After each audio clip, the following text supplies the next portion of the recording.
Hello and welcome to Nintendo Pals Podcast, episode 25. Tonight, we are talking about the Nintendo Direct, and that's pretty much going to fill up our entire episode. So, sit back and enjoy.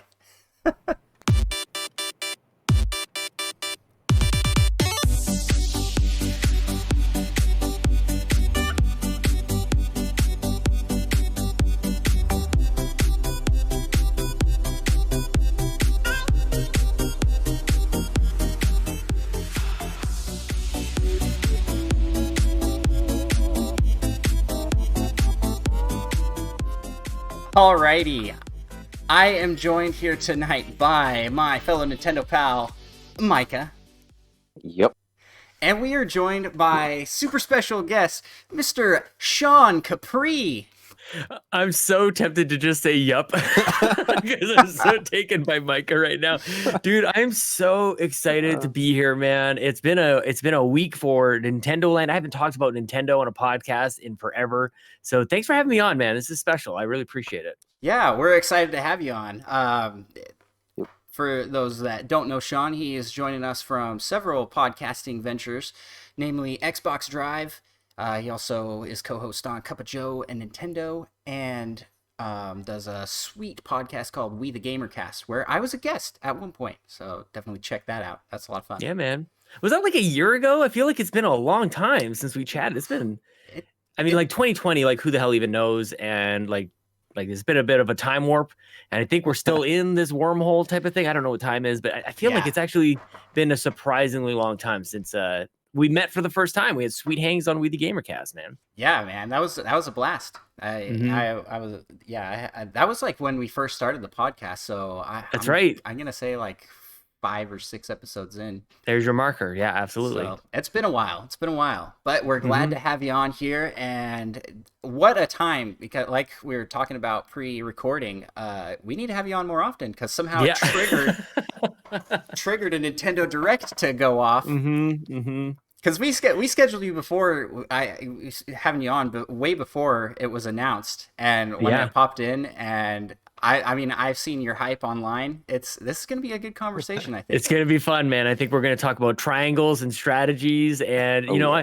back in the Wii U days, my very good friend, Bobby Paul's the Nintendo guru, we started a podcast called If We Ran Nintendo, because in the Wii U days, it was not so good. So we thought we could probably run things a little bit better. We started the podcast, and, once the Switch kind of came out, things were looking pretty good. We thought we'd switch gears and do Cuppa Joe and Nintendo. We just kind of have a sweet hang and sweet chat about Nintendo every half an hour, every week for about a half an hour.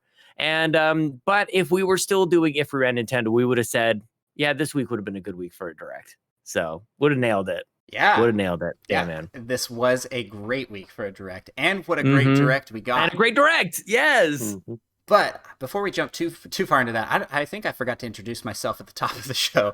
I am Andros, and we are the Nintendo Pals. And for those that are new here, we do just kind of a hangout here. Mike and I have been friends forever, and we are making new friends all the time on the interwebs to talk Nintendo stuff. We're just a bunch of pals hanging out, having conversations, reacting to news, and talking all things Nintendo. So it's a fun time. And we have a lot to react to, so what do you guys think? Should we just jump over straight into the first part? We're rearranging the segments of our show just for this, the Nintendo news. Let's do it. Alrighty, so Nintendo Direct happened yesterday as of the recording of this podcast. And I guess just right off the bat, what were your guys' thoughts overall? Micah?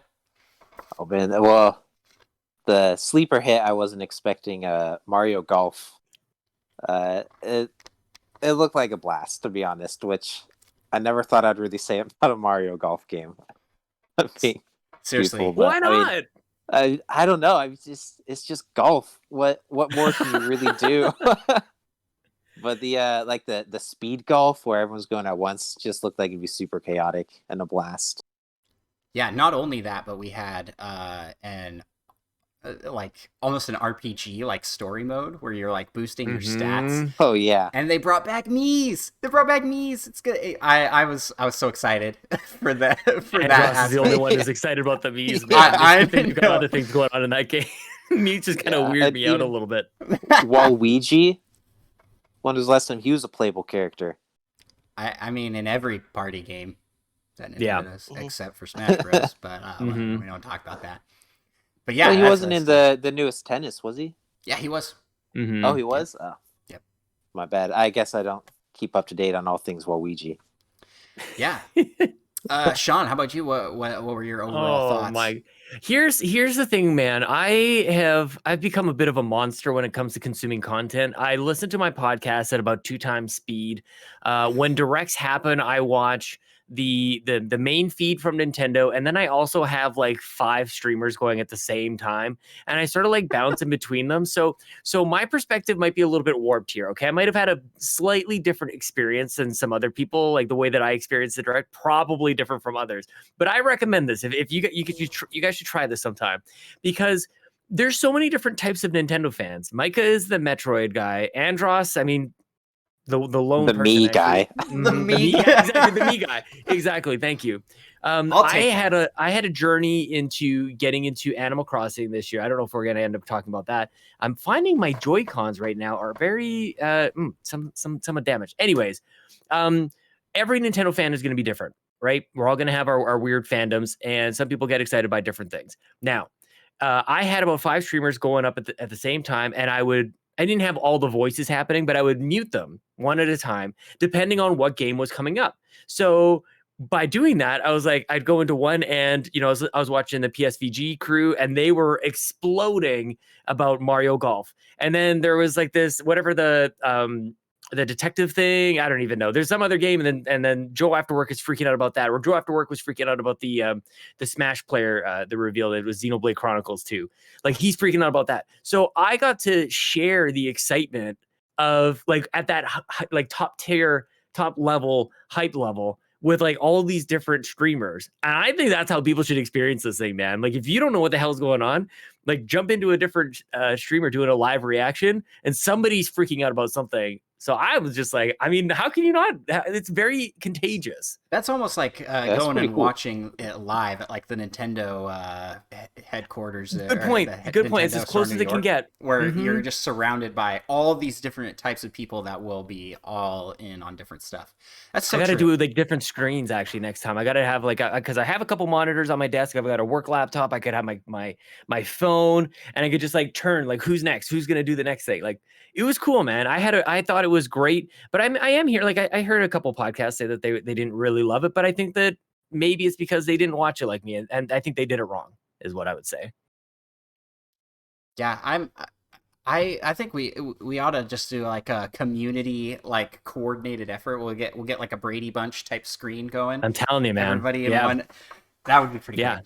Absolutely. Yeah. I mean, like, I think we're going to get into it here in terms of like one by one, but like overall, I was like really hyped by it. And I think we all have like our different ways of deciding whether or not a direct or E3 presentation or whatever it is. Like we all have our ways of like measuring if it was good or bad or whatever. My way of measuring is like, I can't afford this presentation. Like my wallet can't afford it. Therefore I'm happy. If I try to buy all the things I'm hyped for, it's not going to happen. Like I'm taking out a loan or something. I'm going to have to like, I don't know, get my kids mowing lawns or something. They're 2 and 3 years old, for God's sakes. So who knows, man? Like, I thought it was excellent. But I do. Are we going like game by game today? Yeah. Is that kind of the idea? Oh, yeah. sweet. So okay, great. So we'll get into it. So my plan here is we're gonna go through each of the games. I'm not gonna necessarily go chronologically. I have organized it by what I personally. So I put it into a couple different categories. The first one is oh cool, and that's the like someone's happy about that. I'm not like ecstatic about it, right? I love this, but it's good. It's good news. And that one has the most stuff in it. So we'll go through that, and then kind of we'll see, and we'll talk about if there's anything in there that you guys want to shout out, highlight a little bit more than just coverage. Yeah. I also have then some kind of, these are the this is But Where's the Trailer? And there's a couple games in that Nice. category. And then the Don't Care, which only has one game. And that's pretty good. That's pretty good for a direct. There's only one game I just did not care. It's gotta be the DC superhero girls, right? Yeah. Or Yeah, it's gotta be. Metopia, right? Oh, Get out good of one. here. Actually, and then that one might fall into the last category, which is just wow in all caps. Just wow. I'm blown away. I'm so excited. So, Utopia? Okay. yeah, I'll explain. I'll explain why All right, I'm excited we'll by get that there. one. But let's start here with the cool category. This one was on the edge for me. I know a lot of people are pretty hyped for this. What did you guys think right off the bat with the Xenoblade 2 pyra mythra for Smash? Well, first like, well, here's another sword user.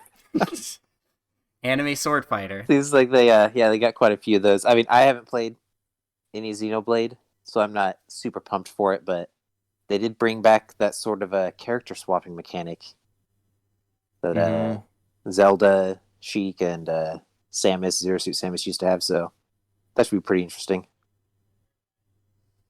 Yeah, this for me, this is one where I'm excited for other people. Like this was a Joe after work, just like freaking out. I never played Xenoblade Chronicles 2 though. Micah, did you ever? I just played the first one with the definitive edition last year, and I loved it. And then I heard that the second one is is actually quite different. And I don't know. Like I feel like I also spent like 80 hours in Xenoblade Chronicles. I'm like, I just don't know if I'm ready to jump back into that quite yet, and especially if I left in such a wonderful place, but. I haven't played Xenoblade Chronicles 2, and I actually don't really play a whole heck of a lot of Smash. So I think you're right, Andros. This is a cool for me. Yeah, that's how it was for me. I'm in the exact same boat. Didn't play it. Honestly, the game looked a little bit too anime-esque for me. Oh, don't go there. Oh, dude, no way. No such thing. And I was like, I kind of feel it's very fan servicey. I can't wait for you. A little too much fan service anime. You guys need your gateway game into this thing, man. You got to discover the pure joy. You just gotta get through. You gotta enjoy the music. You gotta enjoy the waifus, like all of it, man. It's all good, man. Yeah, I think fun. I think it's the waifus that make me go, and that's where Pyra and Mythra was definitely. Don't knock it till you try it, man. But I do think it's cool. Get some more female representation in Smash. Yeah, man. Yep. And that they didn't go with the main character, Rex, was a surprise. Yeah. Interesting. I was surprised, and I really liked how they did the reveal.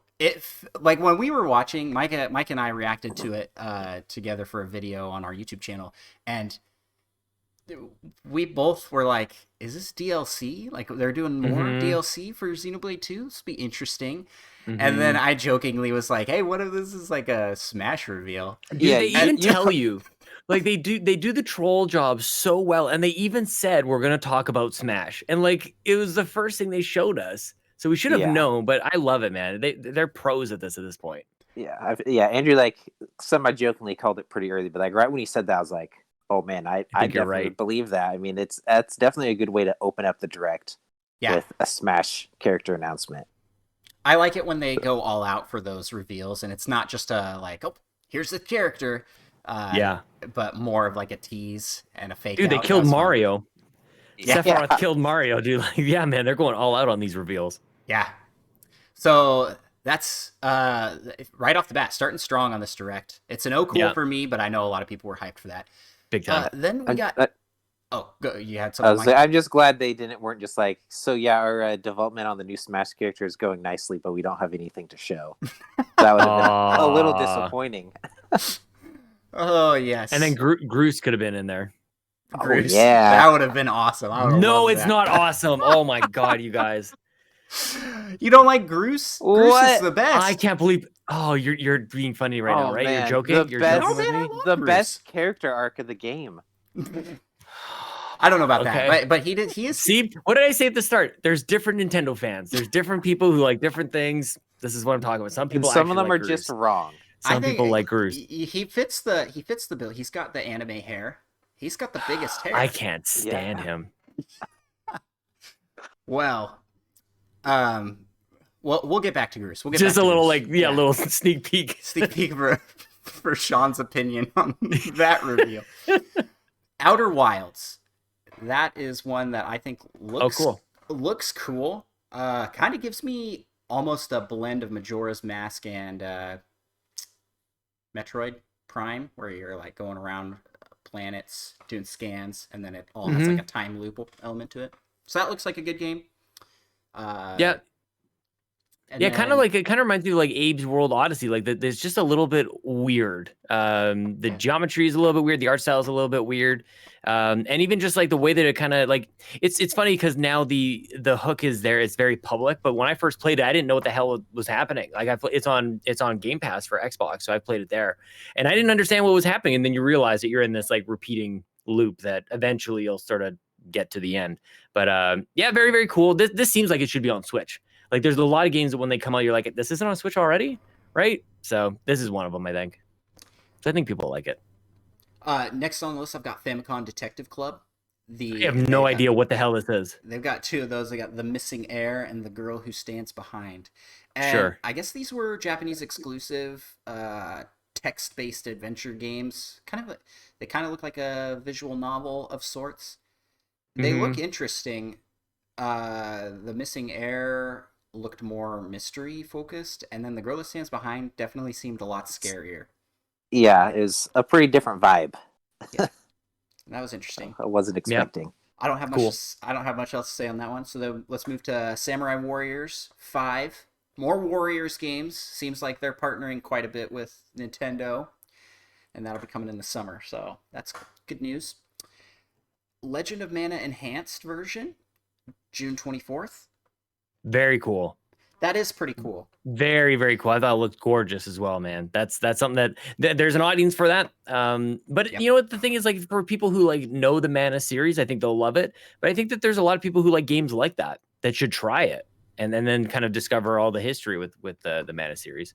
I liked that's the one that had the map and you place the things on the map, right? That seemed like a cool mechanic that could be a lot of fun. It was one that piqued my interest, but in the end ended up as an cool. Okay. I think that's one I'll be keeping an eye on though. Micah's got that one treading the line of WoW. June 24th, man. And did we talk about Fall Guys too, or am I misreading? No, I'm not covering chronologically. I'm going through the cools first. Okay, good. I'm glad it's not cool. Yeah, no, we're gonna spend more time. It might be at the end of the cool. The Never know. Yeah. Let's talk about Monster Hunter, which is really only an cool because we knew about it already. It's not much new there. Sure. Just a lot of the same. So excited for that coming March. Tales from the Borderlands. Makes sense. They put a bunch of Tales games on here. Borderlands is all on there. Just bring it all over. Capcom Arcade Stadium. Now, I know a lot of retro folks are going to be like way into that, and it looked like a pretty sweet arcade collection with rewind functionality, which is almost necessary to play some of those games nowadays. I think they also let you like raise and lower the game speed. Is it? Yeah. Yep. It's pretty cool.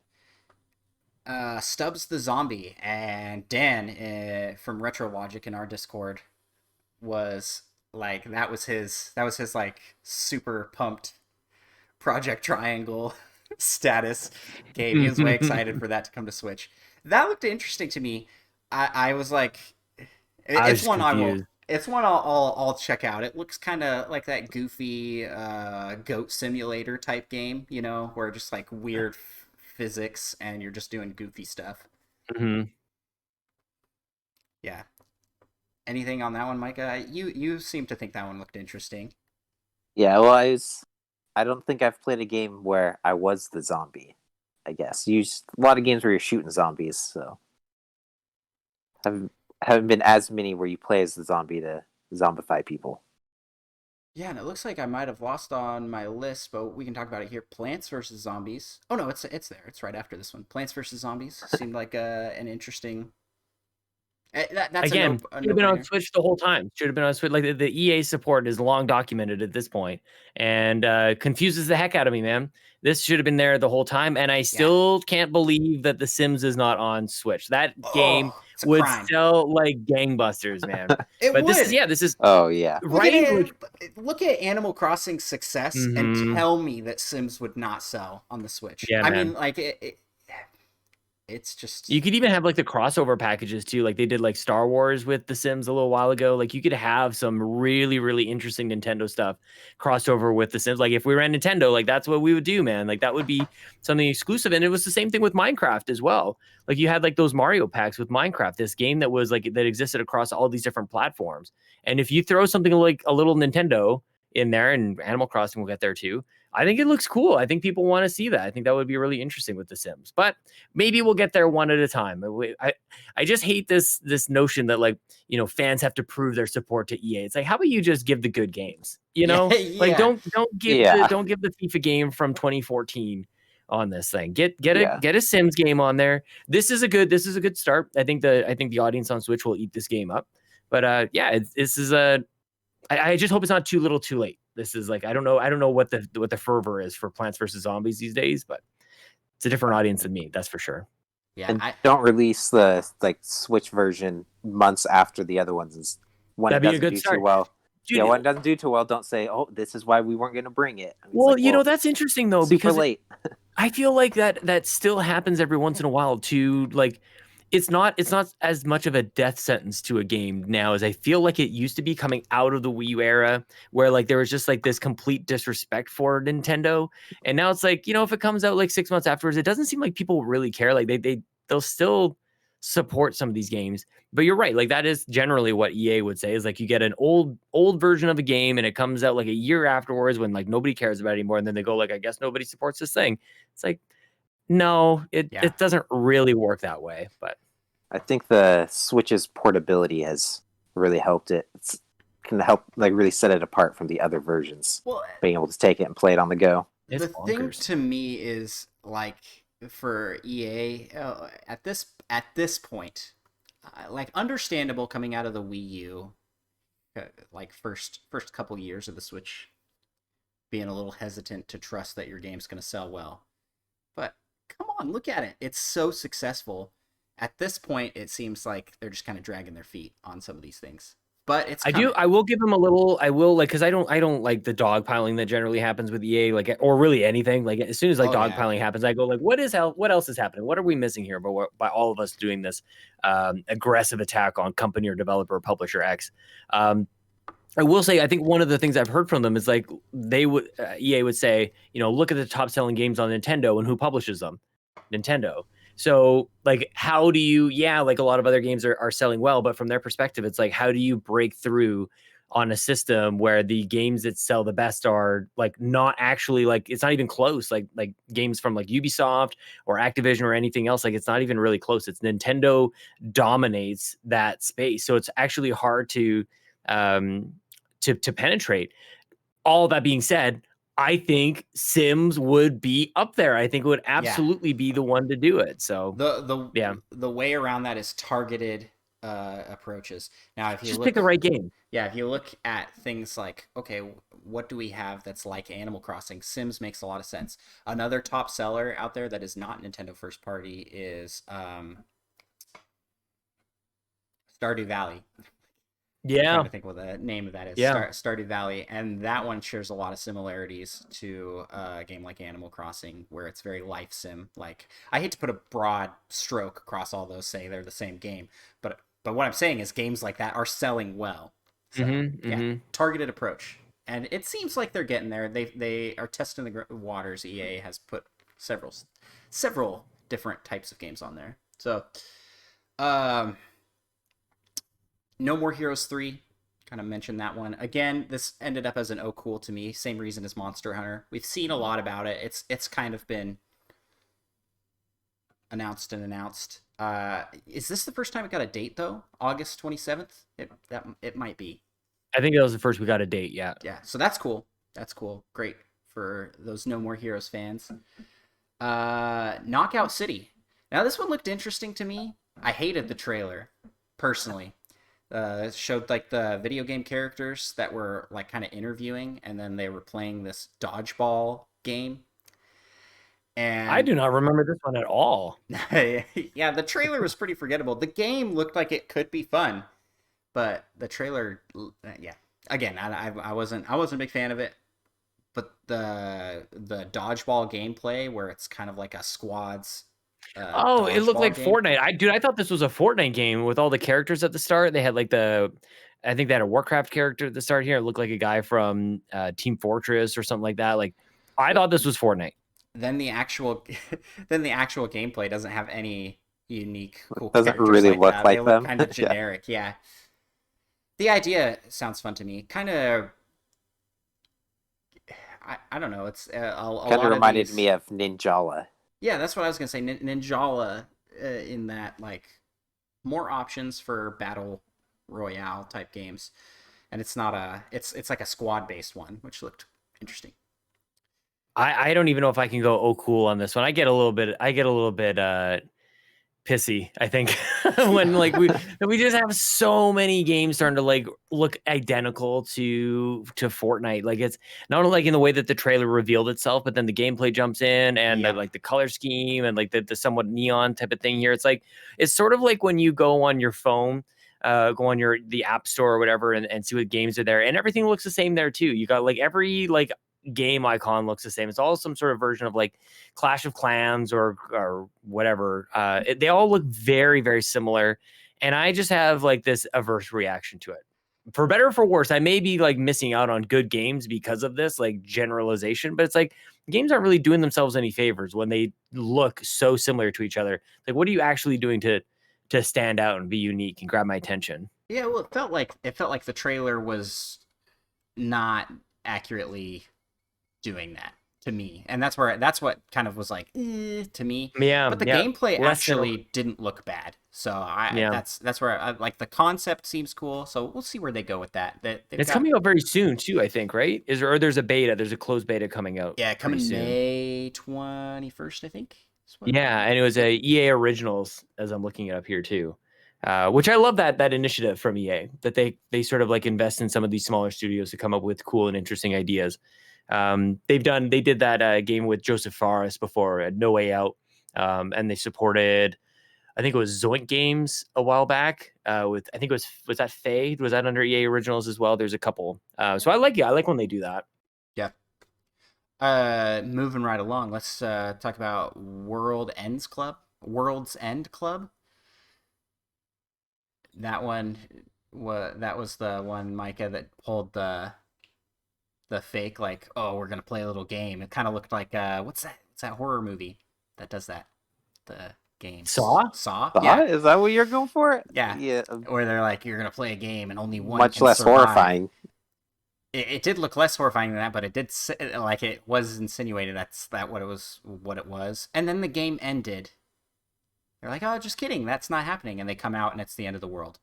And it was very weird plot twist in the trailer. It seemed like that'd be a plot twist you'd get to in the game, I guess. But I'm assuming it happens really early though, so it'd be hard to show like gameplay if it wasn't. So it looked that looked interesting, but not crazy. Hades gets a physical edition.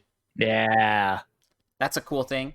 Very good game, man. Dude, I get a lot of games physical, actually, just because we have a couple of Switches in the house, and like it's not really all that easy to share across like accounts or families or whatever. So, oh man, yeah, don't get me started on. I generally, which is ridiculous. Yeah. Like, to me, like, this is like, it's because it's a portable system. I don't want to be dealing with cartridges, but I generally, like I got it like this isn't all of the games behind me, but I mean, it's enough. I have a surprising number of physical games for a system I would think I'd be all digital for.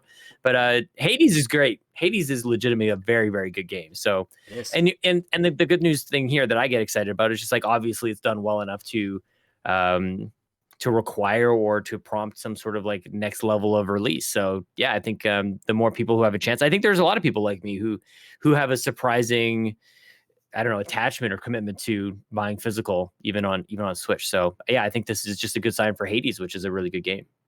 Yeah. Yep. The bonuses with that looked pretty cool as well. You get the art book, you get the soundtrack. Soundtrack. That's a kicking soundtrack, man. It's really good. Yeah, so there's that. It ended up as an oh cool to me because I have the game already. Yeah. I think everybody who's well, no, I'm not going to say everybody who's going to get this game already has it digitally.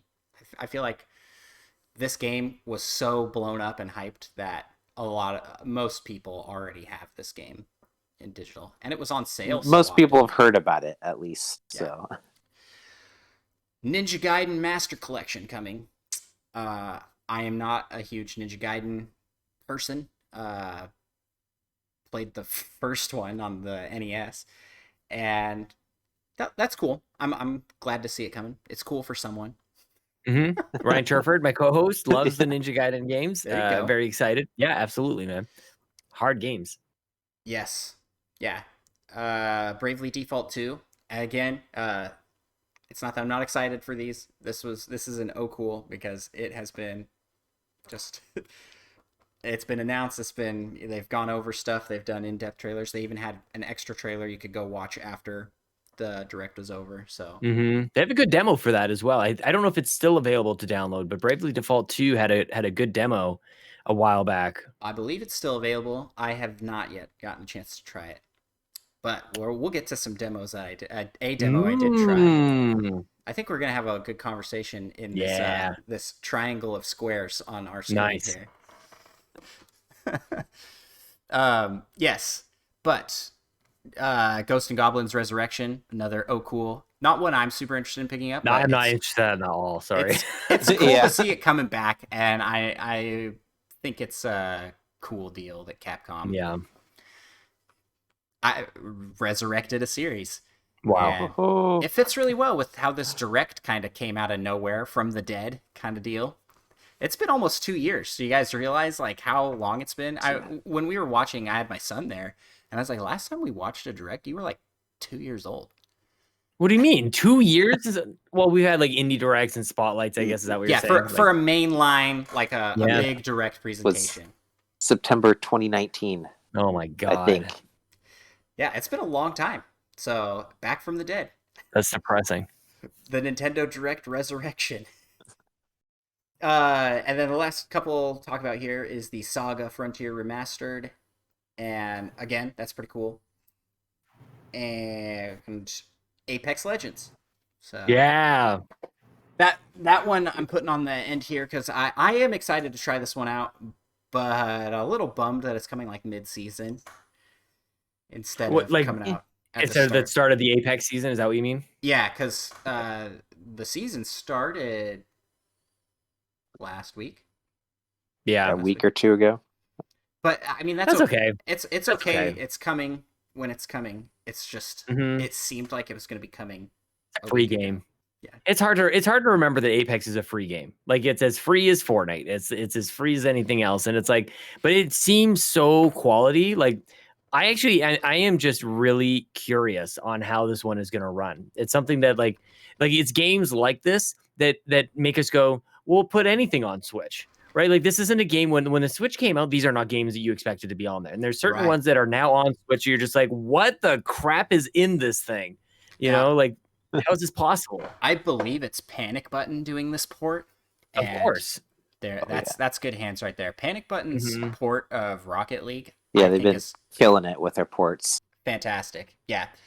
So I'm all for it. Panic Button has it. I know it's going to run well enough to play. Like it's not going to be a bad port. We've had some bad ports, you know, things that have come over that you're like, just go play that somewhere else. Voice chat. I'm curious about voice chat on Apex because I feel like when Fortnite came to Switch, they really broke the mold a lot. Like, you know, do you remember when they announced like the Splatoon like voice chat little dongle thing, like they actually had like the squid thing and like the in and out wires to the headphones and everything. Do you rember that?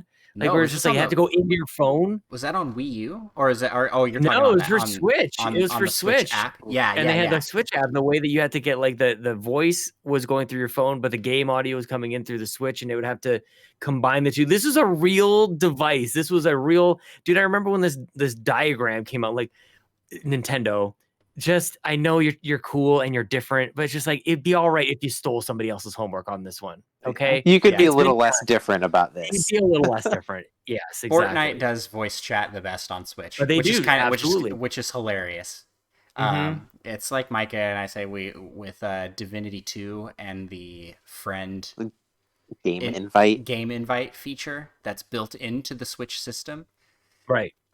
that no first party game uses that I'm Dude, I know. aware of. I know. It's amazing. Oh, you know what else does it? I think not first party, but Scott Pilgrim, I think Yep. uses it as well. Scott Pilgrim Yeah. started doing that as well, yeah. And it's so great. It's so great. That's I'm awesome. like, It's could so I good. just do this with Mario Kart or Smash No. Bros? It would be so Dude, I know. fantastic. Yes. Mm-hmm. Anyways, let's move to okay. So a couple. These are not oh cools. These are where's the trailer. I just have two in here. Star Wars Hunters. I mean, they basically just showed a title with some little hologram guys, and they're like, it's coming in 2021. And Yeah. I was like, in 2021, you got no gameplay to show. It's not coming soon. Then Yeah, and the companies behind it, I think, am I pronouncing this right? Zynga. Zynga, yeah. Is it really? Oh man. Yeah. So Yikes. I don't know. I don't know how that one's gonna be. Could be good. Mhm. Yeah, it's kind of hard to get hyped about a game when you don't actually see anything about the game. What do you Unless mean it's it's Star Metroid Wars? Prime Get 4. hyped. Just automatically get hyped for Star Wars. And I think the same thing happened here with Age of Calamity's DLC. That expansion pass Dude. trailer was so empty. Well, except for this screenshot that they had explaining everything that they had there for like a split second. They're 4 like seconds, they're like, oh shoot, we don't have a maybe. commercial bullet point. Here's the PowerPoint slide. Yeah, it's a PowerPoint slide. I'm amazed that they got away with that. I'm absolutely amazed that Nintendo let that fly, because that's like,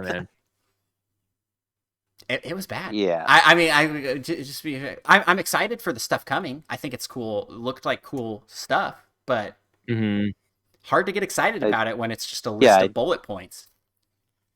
Yeah, so it mentioned like a bigger roster, I think, like 4 new stages, and then everything disappeared before I could read any more. Yeah. So, but I mean, from the little bit they showed, it seemed like it would be pretty hefty of an update. Mm-hmm. And then this last one here is, we're gonna echo the wise words of Sean Capri, that there's a fan out there for everything, and this is in my don't care section. The DC superhero girls team power. Now, I will say, Spider Shan in our Discord said his daughter was excited for this one, so that's cool. There's people out there that are looking forward to this. I am not that person. No, personally, me neither. But you know what? It is kind of nice that games like this are in the directs, like especially as so many of us are new parents or our kids are starting to grow up, and if we want to have them, excited to watch these types of things with us, then we kind of have to throw them a bone like that as well. And dude, we got 50 minutes, and how many dozens of games we got? Like, you can have a couple of these that like don't necessarily hit This you. is the only one I have in the I don't care section.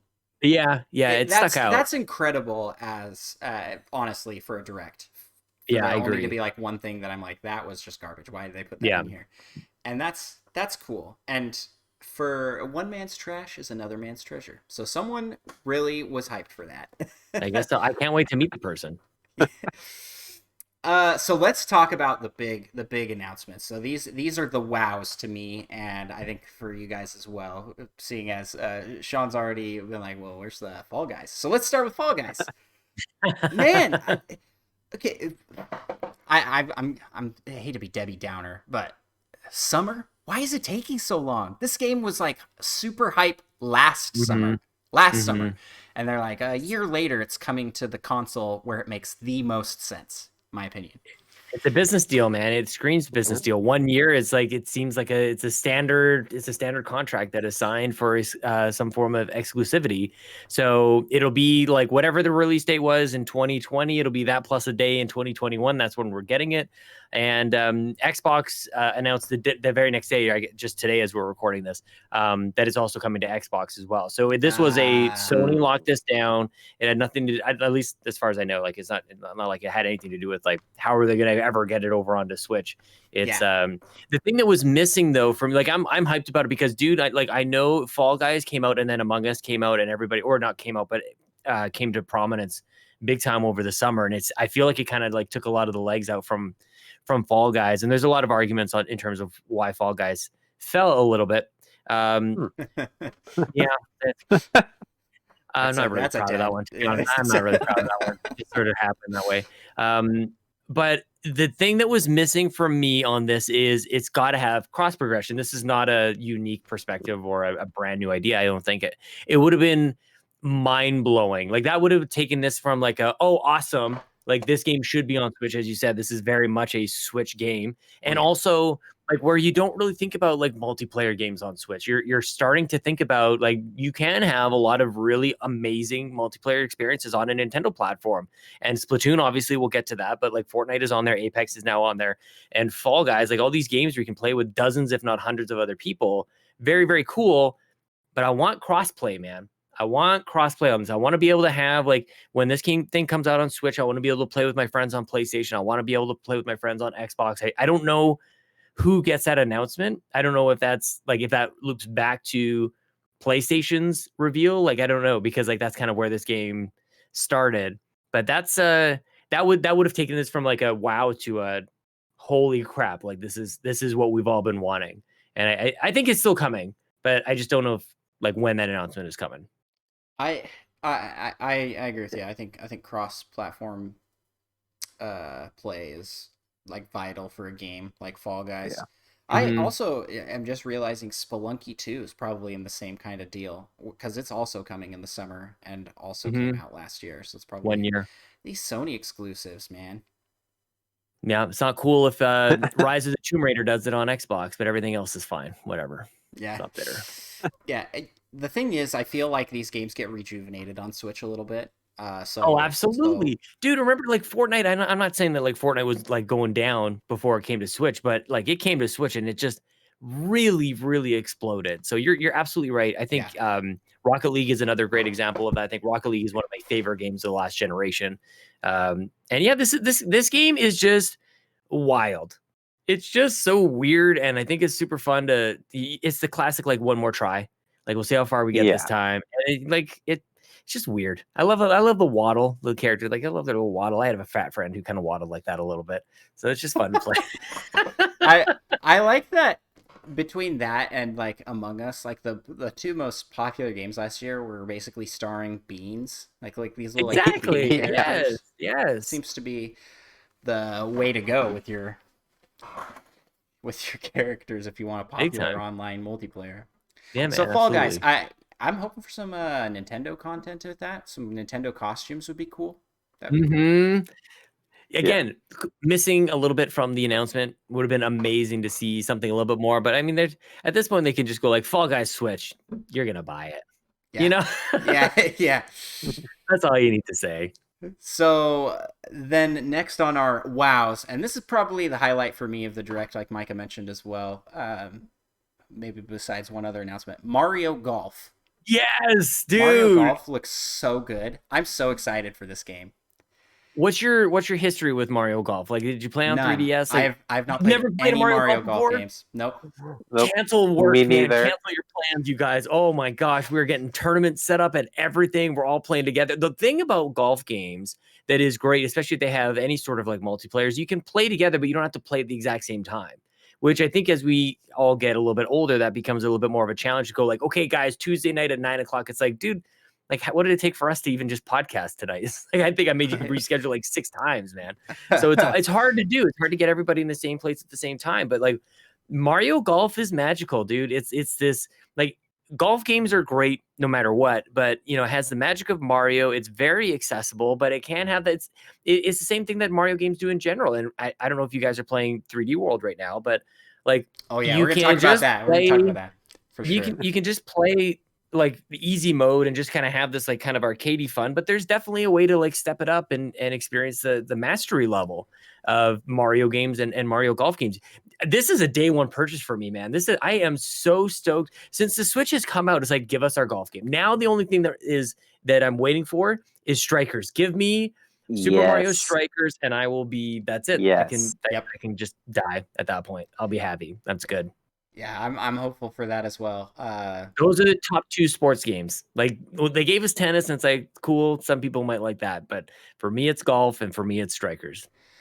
This golf game looks good too, which So good. I gotta say, Mario Tennis never looked like a good game to me. Yeah. It always looked kind of like, well, it's another tennis game. This one looks It's another tennis court. Like golf inherently is more interesting. Every hole is different. Every course is different. Like, and it's so ingrained in like Mario DNA. Like you go from like one world, which is like your main like whatever world, and then you're like you got your desert world, you got your underworld, like all of the different landscape like play into golf so much. And the music is great. The vibe, like now we're in HD games, dude. I could go on and on and on Well, about this. Like let now me we're in ask HD you. looking games. Let me ask you That this: was great. Has what was the mode called? Star Rush or Golf Rush, where you're running and playing as fast as It's you like can? speed golf. Is I that don't remember new what to they this called game? it. That's new to this game, right? Yeah, I don't think I've seen that one before. Dude, I used to bring my 3DS to work and go like, I think I'm just going to have a bit of a bathroom break and maybe do around 18. You know what I mean? Like that's where I've been with Mario Golf, dude. Like I'm so excited. Oh, No goodness. joke. I played golf like that once with a bunch of buddies. We rented golf carts and we raced. We just went as fast as possible through the Oh holes. my god. And so we're just like, aim was out the window. It was just like the cart, drive to your ball, go again, and we just raced, and it was so fun. I am so excited for this mode with these Mario power ups. It's gonna be like Mario Kart mashed with a golf game, and I love it. I'm here for it. I'm here for it. It even has motion controls. Yeah. Like you can even like just like Wii dude, Sports like this is back, direct, Sean. I'm telling you, gonna Wii say, Sports is man. back. Like this direct brought back motion controls in a couple of instances. I think this game looks great, man. Yes, I'm so pumped for Mario Golf. Yeah. This will also be a day one. Once I found out that there's like the asynchronous online, it was like, oh yeah, I gotta get this for sure, because that's so great. I'm so excited. Let's talk about this next one. I put this on here specifically for you, Micah. I'm also interested in this one. Neon White. Oh, This you is the guys go one- ahead. This one is it looked interesting with your assassins hired to kill demons in heaven, and the whole like card but fast action first person shooter mechanics looked interesting to me. I have hopes that this is going to be a pretty cool game, cool indie game. I have hopes that don't know if they're going to be realized, but yeah, I'm interested on like the card mechanics because they mentioned that you can then I think use up your cards like permanently to do some like special attacks. So you'd have to strategize on when to do that and whatnot. So I thought that looked interesting. I definitely need to see a little more before I'm sold on it. Yeah. It's got that aesthetic that we've been gravitating towards with games like Risk of Rain 2. That's really it. That's all I can think of. But it's like huge trend. It's like a gosh, I don't know how to describe it. Kind of almost low poly, but like really high color contrast. Very very artistic looking. Kind of cell shaded a little bit. But yeah. So yeah, you didn't seem too impressed by this. Yeah, this was an cool if less than that. Not into the cards, huh, Sean? No, it just didn't. This one did not click with me. But whatever. I think this one has potential to be a unique indie.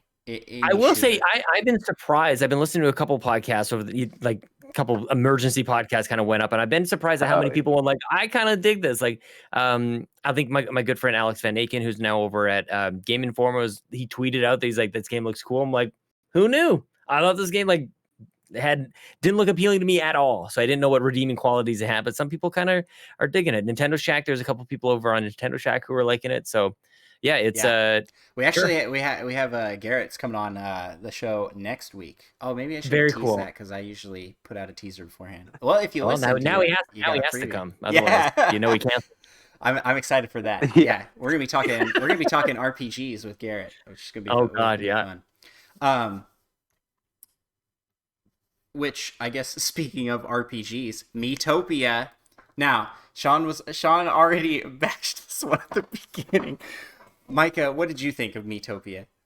I mean, I've never played Miitopia, and to be honest, it doesn't really look like that good of a game. Come on, guys! I love these. You just talk it up at every possible moment. Okay, so anyone mentions Mies or Miitopia, you just So I don't know. Let me explain. I'm intrigued. Let me explain what excites me about this. It is a 3DS port. The possibilities of games coming from the 3DS has not been like a reality until now. Like, this is the first, as far as I know, this is the first game that's going to be a straight port of a 3DS game to the Switch. Now, there are some really great games that I would love to see come to the Switch. Ocarina of Time and Majora's Mask 3D, both potential. Kid Icarus Uprising. There's, let's see, Link's, A Link Between Worlds. Yeah, I can just think that there's a bunch of games that I didn't get a chance to play on the 3DS that I would love to have on the Switch with a new coat of paint. That was the one I was, they announced the Direct, and I was like, what would you lose your mind about if they announced this? And A Link Between Worlds is the one that I would have flipped my damn table over, dude, if they announced that. And I played it, I've beaten it, and this is still a game. It's the same thing with 3D World and 3D Land, for that matter. I think it would be amazing if they were to bring 3D Land over as well. These are some of my favorite games of all time. It's not even like, it can't even be a recency thing, because like these games aren't even that, it's not even that recent. 3D World came out in 2013, dude. This game is like 8 years old. It's almost a decade old. Well, it's Miitopia came out in 2017. Well, Miitopia is a misguided decision. Okay, that is not what we need here. It's just weird to me that they're porting a game that came out, and when it came out, I was like, why is this coming onto the 3DS? I remember when it was announced. Because the Wii U was absolutely dead. I will say, no, the Switch was out when this game launched. And I was like, they're putting out a brand new 3DS game, and the Switch is out. There was a couple of those late in the 3DS era. There was like, Hey Pikmin was another example. I think Ever Oasis came out. Just kidding. Hey Pikmin, you know, like, I think that actually might be the last game that I played on my 3DS. If I was to open it up right now, I think that actually is the one that's in there.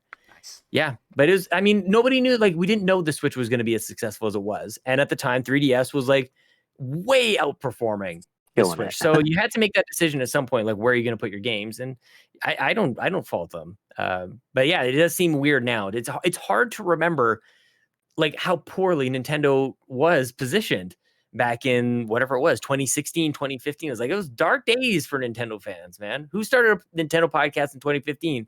This guy. 2015. What's up? It's a good time to start one called "If We Ran Nintendo," though. Which that was perfect. It was super, super fun. I will say though, like, my son and I still love making Miis. My weirdness around Miis just is mainly around generally what they wear. When I think about like a Mii in Mario Kart, it's like some sort of like weird unitard, a little too tight fitting for my liking, and the sounds like the little like the Mii squirmy voices. It's just some good Mii fan service. It's not. That's again misguided decision making. I like making a Mii. I think it's one of the most wholesome and hilarious and just really fun, like, in engagement points with video games. Everybody, I don't know, like, maybe you guys aren't like me, but like, I remember obsessing over my Mii on the Wii. Like, that's where this all like the Wii, the Miis, everything kind of comes from there. I loved creating my own character, trying to make it like a cartoon version of myself. I tried to make a realistic version of myself. I made a dude that had an upside down face, like all these different like weird creations that you could do with the Mii's. I love that. We've gotten away from some of the things that I loved best about Nintendo when it was like super weird. They do certain weird things now, but like Street Pass is another thing that I miss like crazy that was on my 3DS, and I connect that to Mii's. This is a full price game that I just don't know about right now, man. And I might be eating my words because, like I said, there is something to be said about the Mii's, but there's also the other side of it that they really weird me out. I am a big believer. Stop. Oh God. I love the Mii games on the Wii, and I was really hoping for a comeback of Wii Sports in some regard. And this to me gives me glimmer of hope that they're not abandoning, because can you imagine Mii channel on the Switch, like when you get to make your Mii, it's hidden. Right. Like it's like you have to kind of dig around to find the Mii maker. Where before it was so prominently there, and it was like the first thing you did. Yeah, it was like part of the software. It's so exciting and so fun. My son just got a Wii U for his birthday from his grandma, and he pulled it out and made his Mii first thing and just loved it. And we're just listening to the music of the Mii channel on the Wii U and you're putting the guy together. It's so fun. This game is, I think, trying to capture that in like an adventure. Because, I mean, every character in Miitopia is a character you make. So, I see charm with it. That being said, I'm probably not going to be picking this one up. Very kind of you. Yeah, for the like $60. Wow. It's like any time that you can like put your friends in a game. Like anybody who's played XCOM is very similar. Like where you can name your characters, and you generally name them after friends of yours. So yeah, you're right. It's funny to have. Was I in your XCOM team, Micah? What did I? Sorry, I actually missed what you said about my XCOM team. Was I in your XCOM team, Micah? I know Micah's a big XCOM guy. Sorry, no, because too many of my people died. I did the XCOM did the on the hardest mode an Iron Man run, and that was demoralizing at times when you just get like your whole squad wiped out. And you have like one lone survivor. You're like, I can turn this around. But I need a couple days. I need a couple days before I'm coming back to this. Yeah. Just be lucky I didn't name anyone after you. They're all dead. Because they'd all be dead. Yeah. Go ahead, Sean. I totally derailed your train there where you're going with. I feel like we've probably talked about Miitopia enough. I was hoping you'd have more to say. No, I just can't believe you are not picking it up, Andrew. You were so excited. Well, when I learned that this is a full price $60 game, it was a little a little less excited. I was like, oh, yeah. This is a 3DS game that was $40, brand new on the 3DS. Yeah. Anyways, let's move on. Animal Crossing Mario items. Yeah. These are super cool. Oh, yeah. I am legitimately really excited for these. When they popped up, and you see the Mario and Luigi costumes, you're like, oh, this is pretty cool. And then he ran through the coins and they disappeared and then came back. And I was like, oh, that's pretty nifty. You run under the block, it goes up. The thwomp comes down. Thwomp is what got me, dude. Yeah. Thwomp got me big time. There's all these things. And then they're like, and you have 2 warp pipes. And I was like, no way. Game changing. And they put it in, yes. and you teleport to the other pipe. I'm like, this is sweet. It's a utility. Yeah. Dude, like I haven't... Even the flag was pretty cool. The flag, dude, it's all great, and it's actually perfect timing for me. I know anybody bought this game on day one, and so they're into like hour 1300 or whatever it is, and I'm like, I'm not there. I have a whole history with Animal Crossing. I was a little bit pissy with it because you can't have 2 save files, or you can't have 2 islands on the same. Like the fact that it requires you to have like a different copy of the game for every like.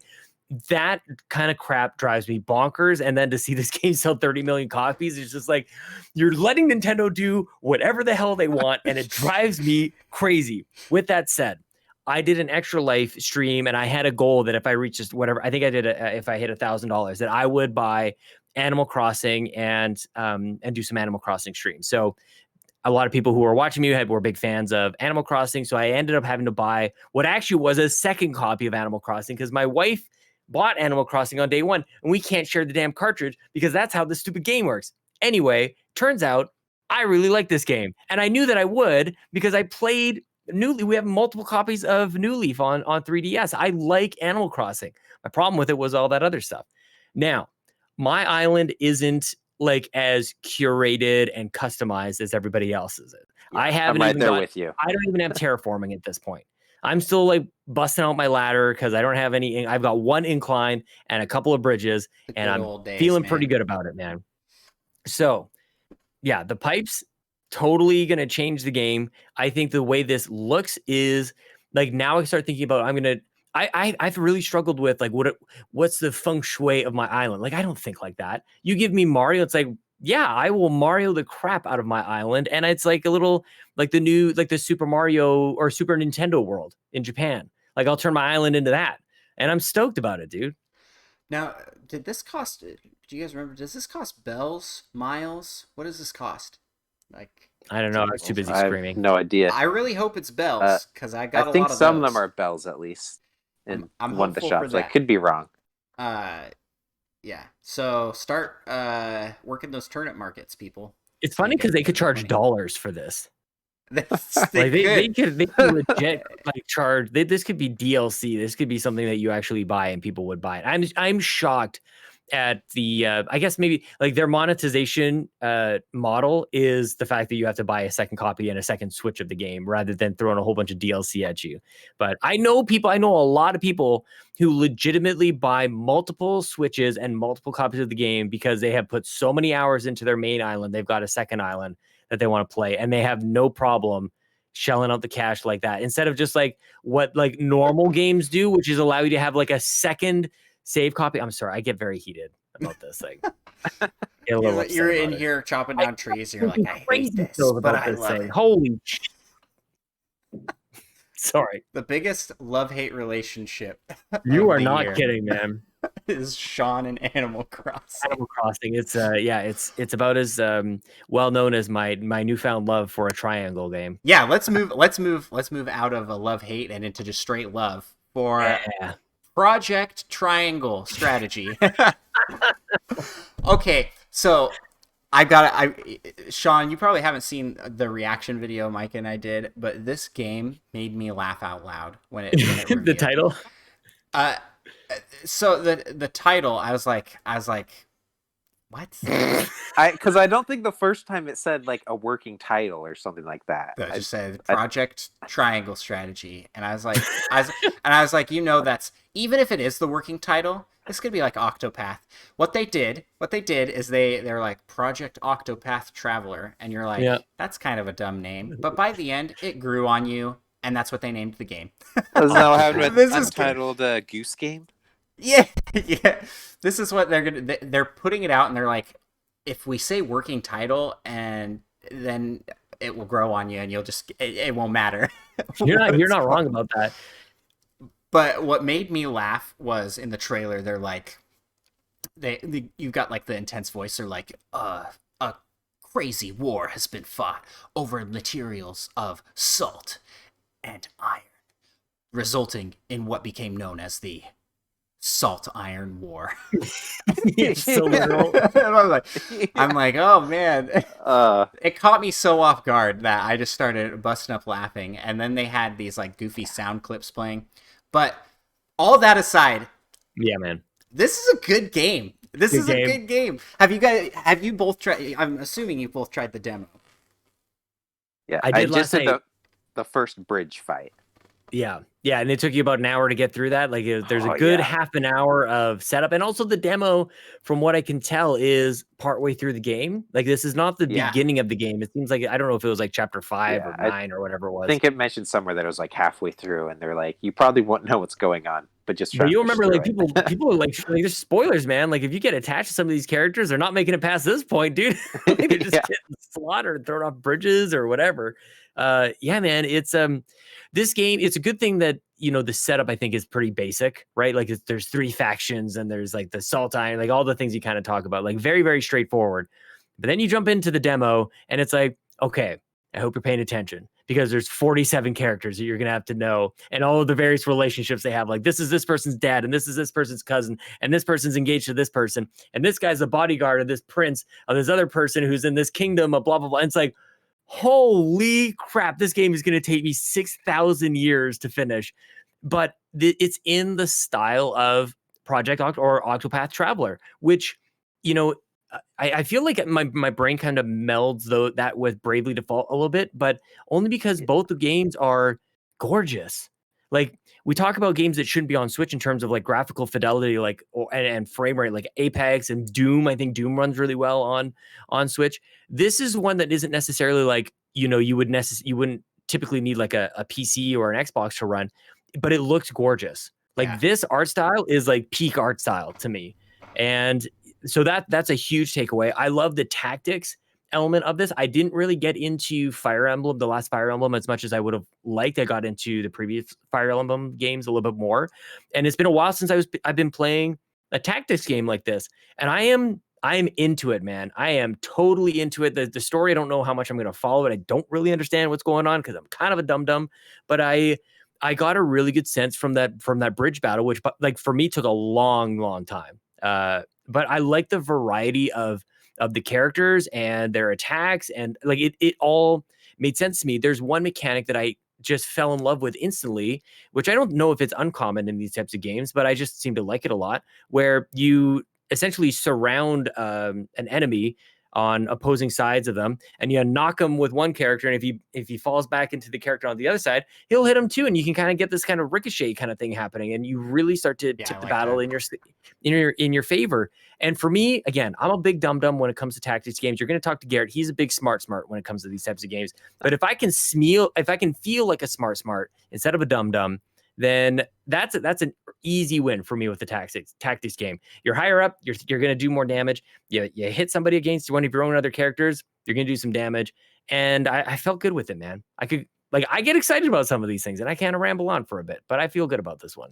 I share the same thoughts and sentiments. I enjoyed the gameplay. I actually liked the story. I know it kind of dropped you right in the middle of it, but it took a while to get into the actual gameplay because of that. Like big time. It was like, here's this epilogue, and then boom and I started to look at it as I'm not playing a game so much as I'm like playing an interactive book of sorts, where I'm gonna have some fun little strategy battles, and I am coming to find that I like tactic games. I have not played a ton of tactics games. I have not played like any Fire Emblems beyond some of like the intro levels. You gotta get in those waifus, man. Just try it. I'm telling you, it's weird, but it's fun. The thing about this though is, like, you know, there's a lot of exposition. I think, I don't even know what the word is. There's a lot of storytelling, a lot of dialogue and stuff. But what I like about this versus what my experience with like Octopath was, like, I just wandered a lot, like in that world. I was just like walking around, and I like the more focused battles in this. Like, I like the battle system in Octopath, but there's just like these huge stretches, and like there's these giant worlds that, like, I actually could miss certain things in certain important things. Like maybe there's a cave somewhere that has a bag of loot that I really needed to upgrade my character or some equipment. This is way more focused, which I can wrap my head around this a little bit more than the enormity of something like Octopath. And I like the blend too of, you can still explore the area before you actually jump into like the tactics battle. You can kind of like walk around, you can talk to your friends who are there, you can discover maybe there's some equipment or loot kind of hanging around somewhere, certain secrets about the area. I think that is really, really interesting. And it's those small little tweaks to what is otherwise a pretty familiar genre that I get interested by. Now, you guys both said you did the bridge portion. Did you do anything after that? Because I did a little bit more beyond the bridge with like some of the story elements. I had a new character join my party. No, I have a question for you. Is it permadeath? Because I did lose 2 characters in my match, and I don't know if that was like that they're dead forever. I don't think so. Not in the demo, because they kind of vaporize like they got Thanos or something. But yeah, I think they just are out until the cutscene. Okay, good, because I can't handle another permadeath game. Yeah. Yeah, So it zooms back out to the map and you click on the next areas. There's little green dots everywhere where you can go and get like little story bits from other Mhm. parts of the world, and they'll talk about different things that are going on. Uh, and then I'm getting to a point where I'm gonna have to make a fairly big decision um, about the war, and I'm not sure how much the Nice. dialogue and stuff has an effect on the story, but it seems like it does. Yeah. So I'm liking the dialogue options as well. So even if you maybe weren't crazy into the tactics and the heavy story amount pre, maybe stick with the demo till the end to see if you like some of that dialogue tree stuff where you get to Yeah. kind of pick what you're doing and who will get to join your party. That seems like that's going to be fun. So, Project Triangle, Micah, you got anything you want to Yeah, tell us? actually, yeah, there was a lot of dialogue in the demo, and to be honest, I started speed reading pretty fast there, so my comprehension wasn't too high by the end. I started the demo really late. I was like, I just want to get to this battle, but yeah, it was actually a little meh to me. But I think that was mostly because I don't know enough about the game yet. I feel like I didn't really have too much of a strategy developed for my different characters because I didn't really know what they could all do yet. I only Yeah. really figured that out towards the end of the battle. So I'm excited to give it a little more time. I think I'll grow to like it. But yeah, like you said, the dialogue tree options. I'm curious to see how that will change the game because it did seem like there's a bit of an emphasis on that. There's like the triple scale, and I Yeah, don't know how that's going to affect it, but I had a conversation that had three options that were similar. They would all result in like the same thing, but they each would tip the scale slightly in a different way, and it was interesting. I'm curious to see what they're going to do with that. I have played, I have not played Octopath other than the demo, and I have not played this game obviously other than the demo. And Mhm. between the two, like, oh, for sure, this is way better. The demo to Octopath made me go, I won't enjoy this game, so I didn't pick it up. Yeah. But the Yeah. demo for this one made me go, I might actually really like this game. Art style in both is beautiful. It's like Yeah. I want this to be a book, like a pop up book that I can like open and look at the different pages and stuff. And yeah, this I'm digging it. It's gonna be a good one. Well, Project Triangle Strategy, Sean's game of the year. I am the number one. I'm claiming the number one fanboy, the first fanboy of the game, mainly because I'm trolling the title. But seriously, I hope that remains as the final title. The strength that I'm hoping also kind of comes to this is from Octopath, which had excellent characters and excellent storytelling. Like I thought it was actually maybe a little bit clearer in Octopath, but who knows? I'm not playing the original game. I'm not playing the real game, and I'm not playing it from the start. But this game has my attention, dude. Absolutely, there's no doubt. Yeah. So let's move to the next WoW announcement, and that was when Anuma, the director for the Legend of Zelda series, pops up on screen and says, "Hey, I bet you thought Breath of the Wild 2 news was coming because I was here, but sadly, we don't have anything to show you for that. But we have Skyward Sword HD. We've got Groose in HD." Just for you, Sean. Oh oh man, yeah. I was stoked. Like this one, it was rumored. We've talked about it on the show before. The rumor for this. It's been a while though since that rumor was floating around, and I didn't really believe it. I was like, I really don't think they'll do it because it's so heavy on the motion control side of things. Mm-hmm. But they brought it. They did it. I as soon as it comes on, I go, how are they doing Yeah. it? And they're like, yeah, we're using motion controls with gyro. And honestly, everything I've played with gyro controls on the Switch, I've thought has done really well. So I think that's gonna not be a problem at all. And then I was like, well, I guess that's how you're gonna have to play. It's gonna be docked or you're gonna be playing in tabletop. And they go, but we also wanted Switch Lite users and people to be able Of to play in course. handheld. So adding the joystick control to be able to slash, pick your direction of slash, makes a lot of sense. I'm very curious fits. about that. I'm very curious to see how that's going to work. I wonder if it's going to feel good. You know what I mean? Like, a lot of people rag on the motion controls for this game, and I think that's the way it's meant to be played, man. Like, I think that's how it should be done, because that was the goal of the game, is to like designed around it. Well, we're about to find out, and we'll see how people's opinions of this game hold up. If it like, now that they've sort of given an option to not play with motion controls, maybe some of the other problems with this game are going to take front and center. You know what I'm saying? Like repeating these. Have you guys played both of this game? Have you guys? Yep. Gone through? Yeah, both of us beat this game. Yeah, and you love it, hey? I like it. Now, Mike and I were talking about this. Mike and I were talking about this pre-show. Compared to all of the Zelda games, this falls on the low end of like the best Zelda list. You know what? This made me realize that I'm a 2D Zelda person. Like, this was just like, okay, you know what, man? I just don't know if I love 3D Zeldas like I feel like I'm supposed to. A Link Between Worlds is one of my favorite games of all time.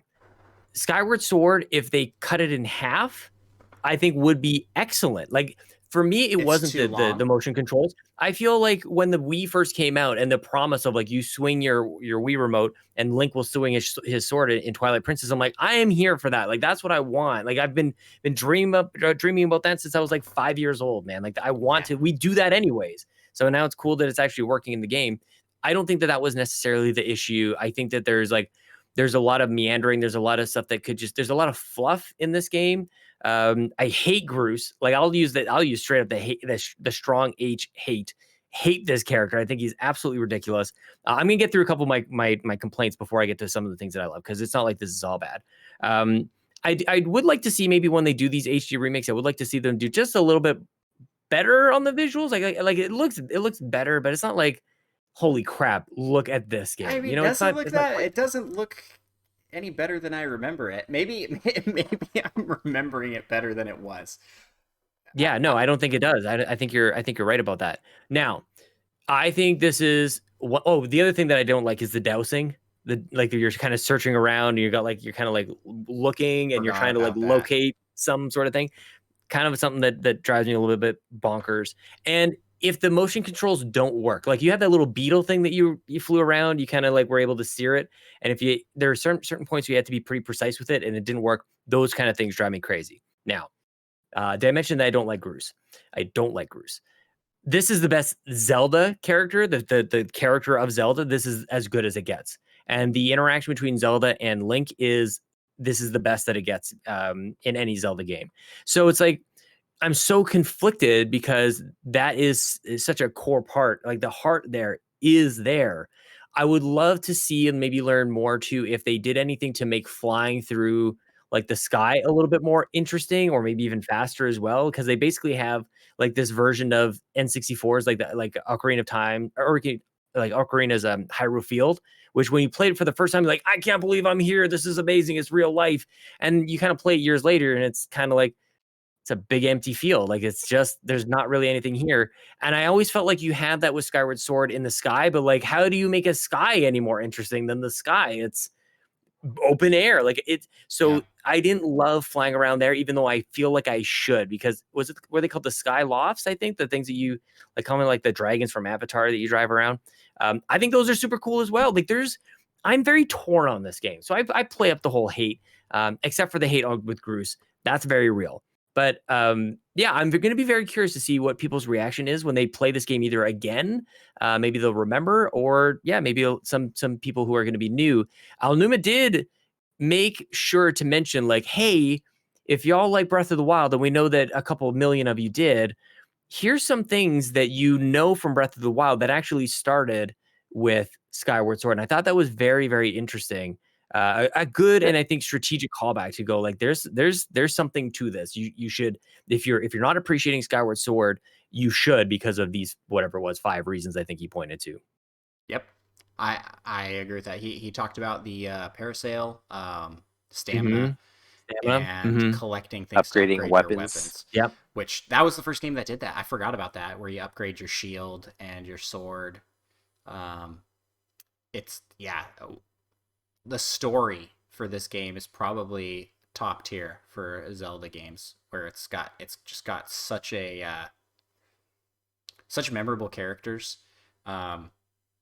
Groose being one of those is maybe not. I don't love Jirgi either. Is that how you pronounce it? I don't know if that's how you pronounce it. The guy with the tongue. I don't remember. The tongue just weirds me out. He's a cool character, but then he's all like, I don't know. Yeah, he's like some weird. Of this... He's a good villain. He's a good villain. He freaked me out, man. Good battles with the motion controls. Well, and then when he comes at the end and he's like transformed into that like shiny all black form of himself, it like he's scary. I remember that being really fun. Micah and I like talked about this in our reaction. The final battle, you're running through like hordes of enemies, and it's like the one time in a Zelda game besides like Hyrule Warriors where you're just like trying to get through this like army, slamming people everywhere. Yeah, you're just trying to get through this like army of dudes to get down to the bottom to save Princess Zelda. There's just a lot to this game that I think is good. I feel like I talked myself into buying it, to be honest with you. Music is one I gotta highlight for this game. Fantastic soundtrack. And I do like the relationship that Link and Zelda have. Some of the most personality they've had in any game. Oh yeah, for sure. Yeah, absolutely. Yeah, and I should point out, like, I named my son Lincoln so I could call him Link for short. Like, that's where I'm at, like where my wife and I are at with this series, man. Like, it's not that I just like crap all over the Zelda series as much as I think that's why, that's because I love this series so much that I will be critical when it comes time to be critical about it. Yeah, I do think that it gets a little unfair treatment from people because dude, it got a 10 from IGN, man. Oh yeah, no, I'm talking. You look at like online people going, "Oh, this is the worst of the Zelda games." I think that's a bad thing to say. The worst of the Zelda games is better than what it would call. Well, than better than like a million other games out there. What would you think is the worst of the Zelda games? It's hard, right? Like it's I was on a podcast where we did a top 10, and I think Skyward Sword was actually down towards the bottom of the 10. Probably Zelda 2, just because it's really broken. Oh, you're going like all the Zeldas. Okay, yeah, for sure. I mean, if we're looking at like 3D Zeldas, maybe... That's what I was wondering, because I like even in 2D or whatever top down, I go like I can't even play Phantom Hourglass. I was gonna say Phantom Hourglass probably be down there because it's kind of like an okay sequel to Wind Waker. Well, that being said, I enjoyed it. I played through the whole game. I can't even comment on the actual game itself because it's like play with your stylus. I'm like, how about I play something else instead? That's what I say to that. Play with your stylus. How about not? How about not? Yep, going back to Chrono Trigger. Well, since we're talking peripherals, it's a good one though. How about that Zelda Joy-Con they announced? Dude, it looks very sweet. Man, I'm such a hater right now. Sean's coming in. Oh no, it's gonna cost $150, and they're still my comment on it was like, they look great, but they're still Joy-Cons. I had to really cut myself off of collecting Joy-Cons. I don't know, like my collection obsession, or part of it, is Amiibo. Like I'll buy all the Amiibo. You give me all the champions, I'll get all these guys. But I don't know, man. I don't know. I think they look very, very cool. They're very expensive, and I just don't feel like my Joy-Cons ever work. I really have. I continuously go back to my Pro Controller, which I will argue is one of the best controllers on the market for any system. But I have a variety of Joy-Cons. I got blue ones, I got yellow ones, I got red ones, and I continuously have issues with it either connecting, or of course the drift is an issue with me as well. So I have a hard time with this one because it's something that I think looks really, really cool. They finally are putting some like wonderful effort into an important franchise and providing some custom designs for stuff. I'm hinting towards what I think is a lame Mario Red and Blue Edition Switch. I think that is the laziest thing I ever saw in my entire life. But maybe next to the ports that they did last fall with the 3D All Star Edition, that's a whole other conversation. But look, they look cool. They look cool, dude. But I'm an old man because I'm of the era that when the original Super Mario All Stars came out, it was mind blowing. Like it was the original remaster. We hadn't had a remaster ever before. They set the bar so high, and then they come out. They exclude Mario Galaxy 2, and they just do a piss poor job of actually providing the All Star treatment to that to those very, very good games. There's such a huge opportunity there, and didn't like it at all. I don't know how I got on that tangent, but how did you guys feel about the Joy-Cons? I dig them. I have not collected Joy-Cons or controllers by any means. This is the first one that's been like, I want those. I really want those. I think they look really cool. I like the design of them. So do I. I wish it was the Switch Lite, actually, is what I really wish. I wish they do a little bit more with this, because I have the Pokemon Switch Lite, which I think looks really great, but I would love a Zelda like design. Like I don't know how much we're really gonna get on an actual Switch.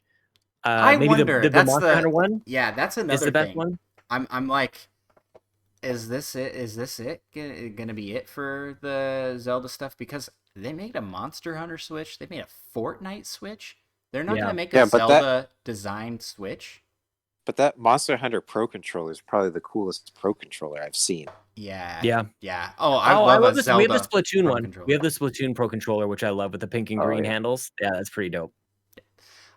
I'm just saying, like, my fear is I'm going to buy these Joy-Con, and then they'll announce the next thing. Then they'll be like, "Hey, now we have a Joy-Con full 2.0." They absolutely will. Full special edition Zelda Switch. I'll straight up sell my Switch Lite if they come up with a Zelda Switch Lite. I'll trade it in. I am in the same boat. I will buy that, transfer all my stuff over, and then sell my most other definitely. One. Yeah. Mm-hmm. So that's me. Zelda. Here's the thing, man. Like, they're releasing Skyward Sword HD. People are like, oh, they're gonna do a 3D. They're gonna do a 3D collection, and I'm like, no, they're not. They're gonna sell all of those things separately, $60 a piece, and everybody's gonna buy it. Everybody's gonna buy about that as well. I think what Jeff Grubb seemed to be hinting at, I might be misrepresenting what he was talking about, but it seemed like this was going to be the one that was a standalone, and that perhaps there's still a collection coming out for some of the remaining ones, or all, which are essentially, what are the other ones? It's Twilight Princess and Wind Waker for the HD, and then there's rumors. There's rumors about Ocarina of Time. Ocarina could come in there too. Majora's Mask, maybe. That'd be interesting. Yeah, so they could pair them up. That would be really interesting. I think the only one likely in that case is Ocarina of Time and Majora's Mask. Like they'll pair those two together. Like you can get a bundle with those two. Yeah. And if they're doing 3DS ports, maybe they tack for $120. Maybe they tack on Link Between Worlds. I'm telling all you, the 3DS that game ones. is amazing. That game is so good. The paint mechanic, like good jumping onto the wall and everything, is so great. But like, man, like I have so much. Like I've got the new 3DS, the Majora's Mask one. I didn't even open that thing. Like I bought that thing. I didn't even play it. It came with a game. I didn't even play it. Like I just love. Like this is before kids, when I could splurge my money like a dumb idiot. But I'm all over it, dude. Like but Zelda is so interesting because it's so consistent yet inconsistent. Right, like it's like these games they're still Zelda. They're generally telling like very similar stories, but they're in totally different worlds. They're generally introducing like different gaming mechanics depending on the system that it is. So it's just, I don't know. I feel like I treat every individual Zelda game like it is an individual game, instead of what I think a lot of people do, which is like, it's Zelda, love. And I don't know. I'm not quite there with it. I was a little blown away that Skyward Sword came out 10 years ago, and I was thinking about like my life 10 years ago. Your life. Mm-hmm. I was a senior in high school at that point, I think. We're not going to talk about any of that, but I remember thinking about like the Motion Plus thing. I remember thinking about like the golden Wii remote that came with the game, right? Like there's lots of stuff over this one. But... Yeah, I got the instrumental I remember, music CD thing. I remember borrowing that from you, Micah. Playing in my car like at all times. Yeah, that was, man. 10 years ago was just such a different time. Like my life is completely different now. I'm excited. I'm excited to share a Zelda game a classic Zelda game with my kids, because that's the thing. This is a new game, but it's with the classic formula, so I think it'll be a good introduction to people that started Zelda with Breath of the Wild that want to know what the old games were like. Anyways, we've talked Zelda to death, so let's move to the last big announcement, the final call, which I don't even know where to go with this one, because it got me, it caught me off guard, but not. The trailer dragged out so long before saying what it was that how many different types of games did you think this was before you realized, like, I'll just say, like, because I thought this was like an open world RPG Splatoon game. Yeah, like I thought like the way they sort of like launched into like the character creator and everything, and then they had like they got on the bus or train or whatever it was, and you're like, dude, like what's with all this traveling? And then of course it's Splatoon 3. I thought they were gonna like expand this for something like in almost like an image informed type of way, like take the franchise to a different genre or something. But I almost at first thought it was just DLC for 2 again. Like they're gonna do another pass with more DLC for 2. And then I was like, "This is Splatoon. Is this Splatoon 3?" And it took so long to tell you, "Oh yeah, this is Splatoon 3." Especially since like 5 seconds in, you already knew it was about Splatoon. Right. So why not just like tell us what exactly? I guess it looks. But yeah, it looks great. I will say it seemed like it was gonna have more of like a single player focus, and then they like just showed the regular online multiplayer. Yeah, so what can they really? What? I'm very curious to see what they do to make it a worthwhile purchase over Splatoon 2. Oh, there's lots they got to do. Like, because Splatoon 2, remember when it first came out, and maybe the argument is still there now, is that like it basically feels like a Splatoon 1.5, right? Like the way that, you know, there's a lot of things that they've got to change, and there's other people who play Splatoon much more religiously than I do that maybe can speak to this differently. But like even the way that they treat like things like Salmon Run, stuff like that has got to go. The way that they force feed the experience to you, to me, has got to go. They've got to improve the lobby system. I would love to see something from like ARMS. I love the way that ARMS did the lobby system. I think that was absolutely their online genius. was actually really good. I love the way they do on Mario Kart, where you can have like a party room and select the maps by voting by voting for them, and it sort of like randomly selects it. Like I think that there's a lot of different things. I want to have like loadouts for my characters. I don't want to have to like individually swap out this gun for that gun or whatever. Like there's a lot of modern shooter type of things that other games do that Splatoon just didn't really ever do, and they had an opportunity to with the second one that I don't think they took. I think it was mostly just important to get a Splatoon game on Switch. But this time I would say that at least for me, I'm going to be holding it to like a higher standard. Probably still buy it anyways. I'm stoked. And I also am glad that we got something. I know people are wanting everything like tomorrow. That's just not possible. But I am glad that we're seeing support for the Switch extend beyond this year. It seems like that's something that we can be looking forward to buying for our Switch next year. It left a bit of a gap. And when we look at all the games that we talked about today, it left a little bit of a gap when we talk about holiday. So I don't know if like we're waiting on something later in the year or like E3 time. 2, what's that? Breath of the Wild 2, please. There's no way, dude. There's no, like, that's the thing. Like, wasn't that a big takeaway for you when they're like, we don't have anything to show you for Breath of the Wild 2? They also just might not want it to show anything because it'd steal all the thunder from Skyward Sword HD. They did say that they have more they'll have more to show this year. I don't know if that means I guess that's true. Year, but yeah, we have more to show this year. The game coming out. And the thing is, like, I mean, I don't see it happening. I can complain, but then we got Mike over here with Metroid Prime 4, where they didn't even come on to say progress is being made. Or Bayonetta. Yeah. Oh, I feel so bad. These are the new. I had a coworker describe these are the new Half-Life 3. Bayonetta, no 3, and Metroid Prime 4. Yeah.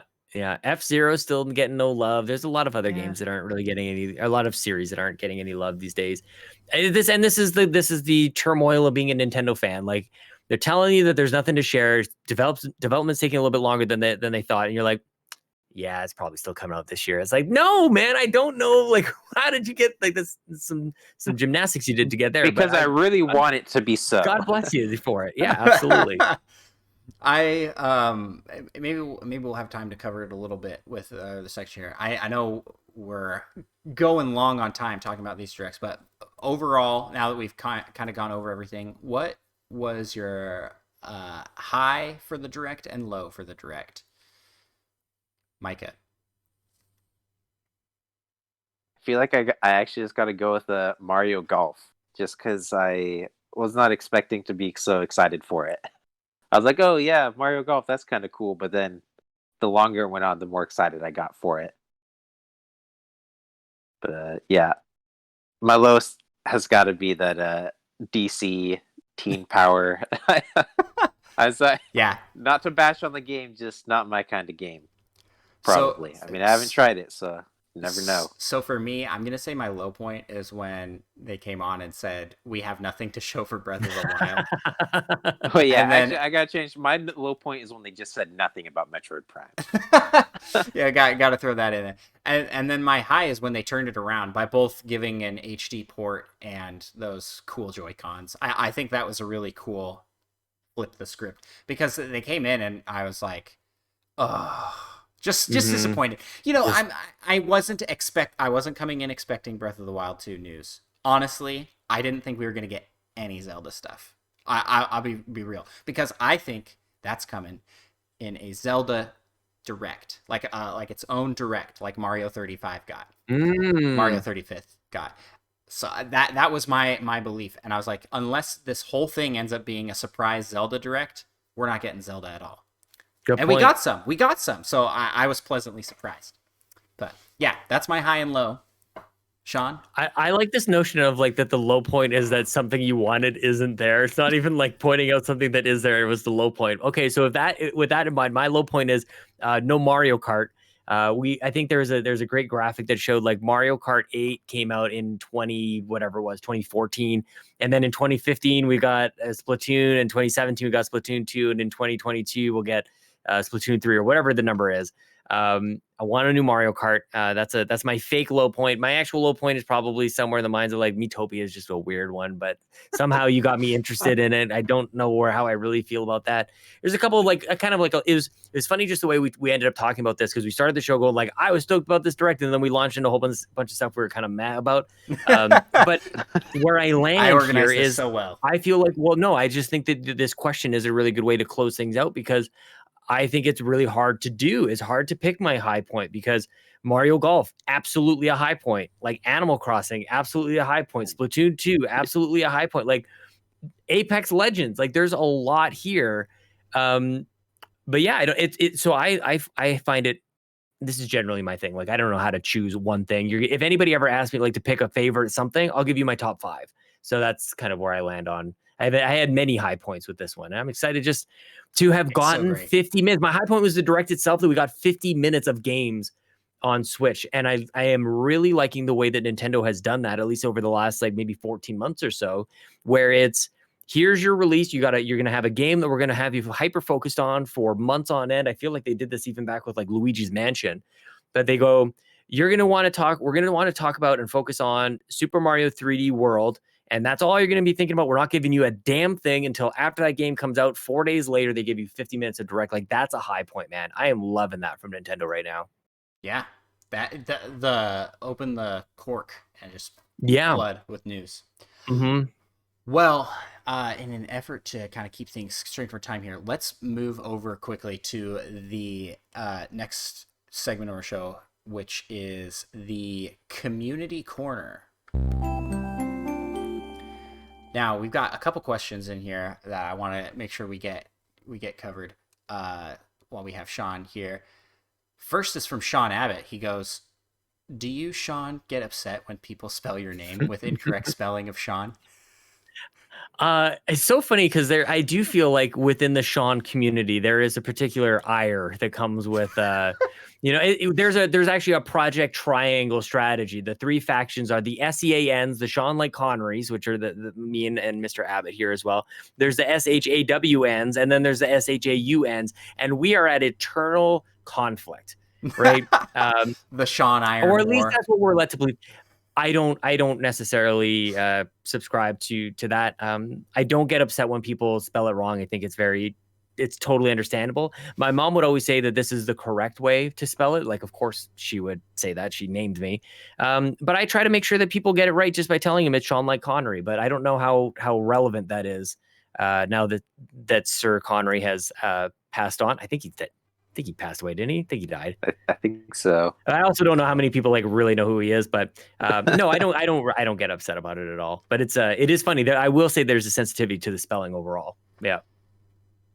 Yeah, it's one that I don't envy, having to spell my name everywhere I go. When you feel like you have to spell it for someone, that's fair no enough. fun. Yeah, I think I can like count on one hand how many people have spelled my name correctly first try. Yeah. Really? Like you just I feel like there's only one way to spell Micah. But you would be surprised. I've for seen some it Y's, spelled silent H's. MYKA, MIKA, Okay. MYCA. I mean, there's just like every possible combination, and then you'd be like, yeah, no, it's just like it's spelled in the Bible, and a lot of people are like, yeah, I don't know how that's spelled anyways. I'm like, Well, let's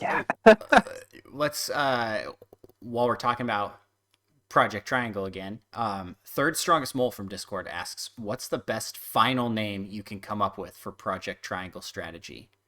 And here's his. Mine is Scales of Conviction, since from the demo that seems to be an important plot device mechanic.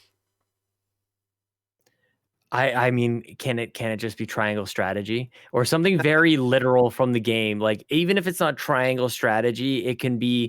I kind of wanted to still to have project in the name of it, but if it was, like, I like a game like Tactics Ogre. Like, if it could just be like Tactics Traveler or Tactics 3-Way.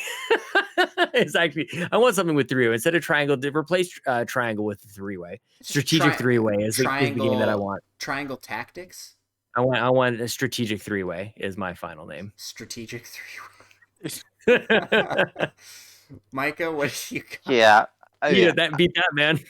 I got nothing after that. There's no follow up. I don't know, something salt iron. The salt iron. Yeah, or what was the land called? Like the salt iron scales. What was the area or whatever? I don't remember. I don't remember at all. It could be something in there. Yeah. I was just gonna go with Octopath 3 Houses. Nice. I mean, when it came on, I was like, why is everybody doing this 3 houses thing now? I don't understand that. But then I mean, it made sense when you play it. It's good. It's good. That's a good. I do think Scales of Conviction actually is like a solid idea for a name, but it sounds like a subtitle, to like good one to like a series like Strategic 3-way Scales of Conviction. Strategic 3-way. We did it. Scales of Conviction. Awesome. Okay. Then I do want to cover this with you, Sean. So let's jump back. This is usually the first segment of our show, but we're doing it at the end today. Let's talk about what you're playing. Alrighty, Sean, as our guest, you can go first. What have you been playing lately, man? I got 2 games on the go right now. Super Mario 3D World is, I think, maybe the best 3D Mario game. I think this is one of the best Mario games, period. It deserves to be in the conversation when you talk about Super Mario 3, when you talk about Super Mario World. It is deserving of the world in the title because I believe it stands like toe-to-toe with the first time you played with Mario and Yoshi in Super Mario World. I think this game is so special from so many points. I think like the visuals is actually like, if you look at like the new Super Mario kind of art style, this is as good as it's going to get. This is as best, or this is the best sort of like version of that. I love this. I actually like it better than Odyssey, and I want more of this. I want perfectly designed platforming levels from Nintendo more than I want a giant sprawling landscape for Mario to kind of like do this thing. That's me. I know that for every one of me, there's probably 5 other people who actually prefer the more open world, the Odyssey type of deal. But for me, like this is such a wonderful way of like every world is wonderful. The way that you wander around the map or the overworld, I think is really good. The different, like, it has a whole bunch of homages to older Mario games, like the mushroom houses, and a lot of the music cues come from old games that just get my old bones just singing inside my body. I love that, and I've come to love the cat power up. Like when this game came out, it was on Wii U, and everybody was already dogpiling on the Wii U. Same. So it was like easy to make fun of, like, what the hell is this cat thing? But the cat suit is awesome, dude. It's it is grown on so me. great. It's grown on me. I remember thinking the same thing. I was like, this is lame when it first came out. But now I like it. I'm like, oh man, I like this power up. It's fun. It's like Link can climb anything, at least up to a certain point, and then he runs out of gas a little bit here. And this game, I will 100% this game again. I did it on the Wii U, minus the very last level, which is the hardest level in the very. So there's like, you beat the first set of like worlds, and then you go into like another set of, it's like an overworld or something. You go up into the sky or something. The very last level is so damn hard. But I'll get every stamp. I'll get every gold flag, everything I can possibly get. I've got everything in it. And I'm playing it all over again, and I am absolutely in love with this game. An absolute masterpiece. I'm so glad this came to Switch, because people love the Switch, and now that this wonderful game is on Switch, they'll love this as well, dude. Like I could do an hour on Super Mario 3D World. I know. I was totally masterpiece. I mean, it's a little bit of a bummer the direct came, because I was like, oh man, Sean's playing this game. I'm pumped to talk about this game for an hour. Because I was like fully prepared to. Have you tried Bowser's Fury? I haven't. I'm gonna try and stay focused on this. And I probably should have started with it, because I think it's pretty short, right? I think it's a couple hours. I probably could have gotten through it pretty quickly before jumping over. Yeah, that's where I started. I was like, I'm gonna play Bowser's Fury first, and then I'll play the other one, because that was an option. And they're not tied story wise, like at all. So you're not like there's not an order to play it in necessarily. It took me about 5 hours, but I will say it felt longer than that, and not in a bad way. Like I felt, I was like, that's probably like an 8-10 hour game, and I looked at my playtime and was like, oh, 5 hours, that's it. I loved it. I think it's fantastic. It's really great. I'm sad it was so short, because it was so fun. It I think marries 3D World and Odyssey in a good way. I 100% it. So that's 5 hours to 5 hours to 100%. Yeah. To actually beat just the story, which to beat the story you have to do about 50% of the collectibles. It's I'd probably say 2-3 hours. So the rest is just more challenges, and it's fun. I just can't. I loved it. I don't want to go into too much spoiler zone yet, because I know Micah hasn't picked it up and will eventually pick that one up. It's just the ending got me. It cracked me up, and was also really. It was just really well done. It felt like a good little Mario adventure, and it was bite sized. I kind of liked that, in that I could just kind of sit down and enjoy this in a weekend play through, instead of like a massive 70-hour RPG style game. So I highly recommend it. I would pay, if you're good at like a cost breakdown, you go, oh, it's a $60 game for a port. I would easily pay like $30 for just Bowser's Fury. Wow. Yeah, so I can see it. And then if you look at that and price, so you go, okay, $30 for that, and then $30 for 3D World, which is easily worth that much money. It's just it's a good value for the price. I know a lot of people sit on that going, it's a $60 for a port. Nah, man, it's worth it. I'd say. Yeah, that's my recommendation. My recommendation is to pick it up, especially if you're on the fence on whether Bowser's Fury is going to be good or not. Yes, it is.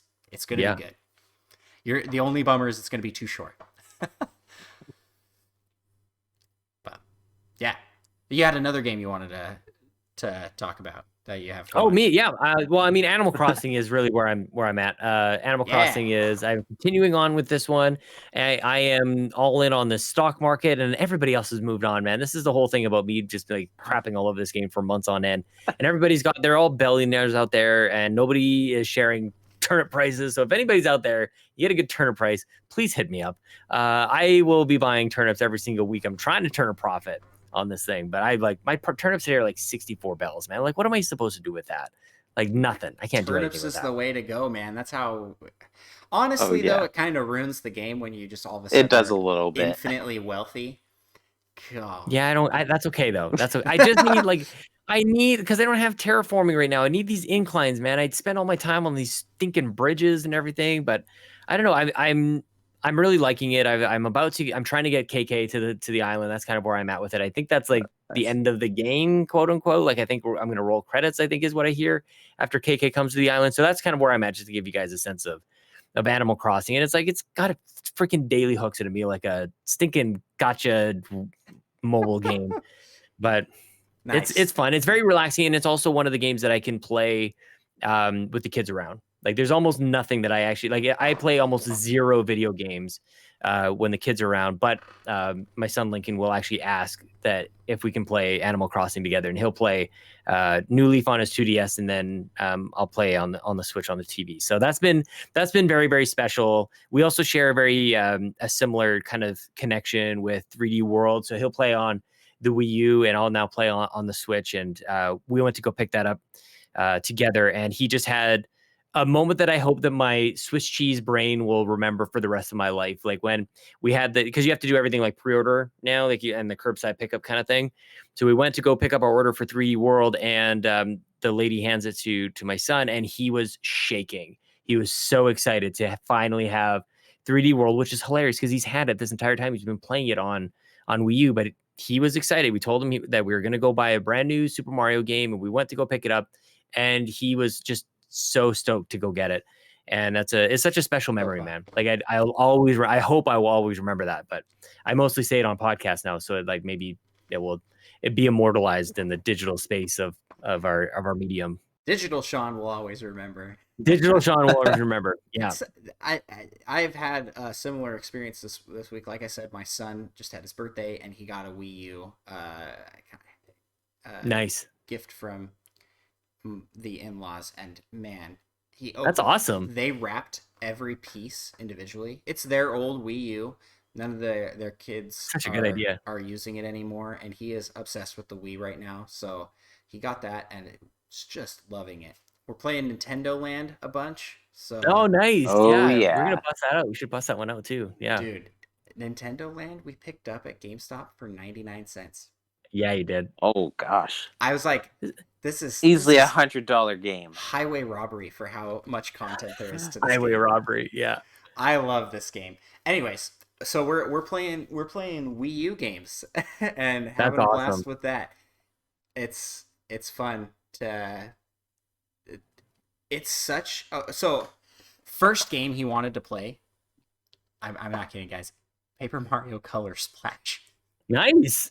And I was like, okay, yeah. I didn't say that. I was like, I wasn't gonna deter him from it, because that's a problem with games nowadays. People online are just like, oh, that's a bad game. Don't play that game. He likes this game a lot, and that's cool. As I'm watching him play it, I'm going, the color card mechanic thing might not be fun for someone like me who was more used to like an RPG Mario game. But to a newcomer to Paper Mario and to a kid, it's like a fantastic mechanic. And I'm looking at the dialogue and stuff. Hilarious. It's a well-written game. It absolutely is. So I'm excited to watch him play through that and just kind of experience that again with him.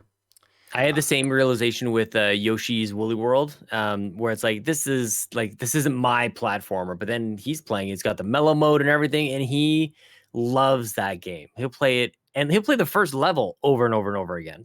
So it's like, when you start to look at kids playing their first games, you kind of walk back some of like the harsh criticisms you have of like, I can't believe Nintendo is doing this with my franchise. It's like, dude, chill out. There are a lot of people who are playing Nintendo games, a lot like we talked about today, but a lot of different age groups, a lot of different entry points, and that's key to having Nintendo around for a long, long time. Some of these games are not going to be for you. Right. And that's okay. You don't have to hate on it because it's not for you either. Yeah, maybe you're the grown up. You know, you're the adult. Like, You chill could, out, dude. yeah, just go enjoy your game, the games you want, and So I'm enjoying that. I guess to wrap things up, the only other thing I've been playing, I'm still playing Panel de Pong, going through the versus mode and having a blast with that. But Bowser's Fury, and we're as a family, we've been playing through Mario 3D World. My son is loving that as well. Yeah, that's a fantastic family game, dude. The thing about it is my wife is very much I want to complete the level, like find all of the stars and get all the collectibles, and my son is very much let's get to the end as fast as possible, speed run this level, like, and he's booking it. And so we're getting, and that's like my one gripe with this game is we're getting dragged across the screen by my son. We're like, no, stop. And then we're falling off the edge, and then he just jumps off the edge. Because depth perception is a little hard, you know, in this game. Sometimes you make a jump and you just fall into a pit because you think you're jumping forward. That's a thing with this game. But it's such a good game. I gotta echo everything Sean said, where it's like, this is like top tier Mario platforming. This is where the series needs to go on like the 2D side of things. Just these really well designed platform things. I actually submit this to the Nintendo Shack guys. I was like, what do you guys think of a 2D Mario game, but it's Mario 3D World style, like Mario Maker 2, where it has these it has like the squat jump and the long jump, the backwards jumps, and it has these new power-ups, and maybe it even integrates a little bit of 3D into it. I think that's the way to go next for 2D Mario, because 3D World doesn't feel, it's not a sandbox, right. Well, that's what everybody was mad about when it originally launched, was like, this wasn't a 3D game, as what everybody was saying. So I think, and maybe there's some validity to that argument, that it's not a 64, it's not a Galaxy, it's not a Sunshine. It's different than that, but it's also not 2D either. So it's not like, but you wouldn't call it Super Mario 2.5. Now they have what they're doing here is just branching Mario into like all these. Okay, because they did 3D Land, then 3D World. They have the 3D Land. That should have been what they put in, maybe instead of Bowser's Fury. I haven't played it, obviously, so I don't know if like I'd want to maybe get rid of it. But I would have loved if they included 3D Land. It's so 100% good. 100% agree. And then I gotta say, Captain Toad, man, I love Captain Toad. Oh, and so great. They just give him so much love in these games. Anyways, let's wrap up the show here. Maiko, you want to quickly hit on what you've been playing, and then we can close out? Yeah, I've still pretty much only been playing Paper Mario 1000 Year Door. I did just finish that a couple days ago. Though. So I finished that, and then I took a couple days break and went and did like the Pit of 100 Trials, which is essentially a pit of taking an hour and a half beating really easily enemies before you get to enemies that are kind of difficult and challenging, but still fun overall. But yeah, I think I put about 31 hours into that. Pretty good chunk of time for a Paper Mario game, I'd say. Yeah. But other than that, I played Valheim once. Oh yeah, we did play Valheim. That was fun. We spent a lot of time some of our riding group wanted the boat. to sail across the ocean. Some of us. We built the boat and we sat in it, and we were going against the wind, and so we just sat in the boat for like ever. Just like sailing across the water. 15 minutes, 20 minutes, and then Andrew, of course, died and spawned back on the mainland, and I had to sail back to pick him up and sail across again. There was a lot of time spent just sitting on a boat. But it was fun overall. Good time.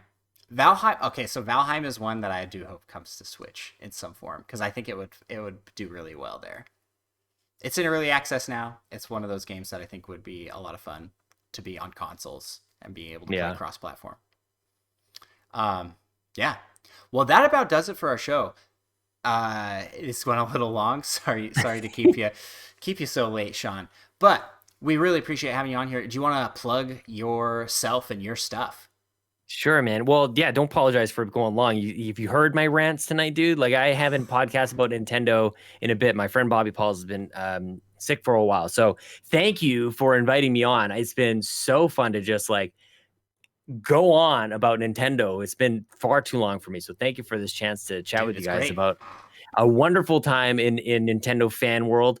Yeah, if people want to follow me on Twitter, I'm at Sean Capri. It's Sean like Connery, Capri like the pants. And Andrew was a guest on my my interview show called We the Gamercast, where I have sweet hangs with strangers from the internet, and it's just kind of getting to know strangers from the internet. And my Xbox show is called the Xbox Drive, which I record while driving my car, which is why it's called the Xbox Drive. I go to the drive-through at McDonald's, I grab a coffee, and I talk with my friend Ryan Turford about all things Xbox. And I will say that I've had a number of people who say, I don't own an Xbox, I don't play Xbox, but they listen to the show and they enjoy it. So there may be something to like for Nintendo fans as well. So that's me, dude. I just want to thank you guys again for having me on. Let me ramble on about Project Triangle Strategy, the game of the freaking year, man, and all the other great things that we've chatted about today. It's been super fun.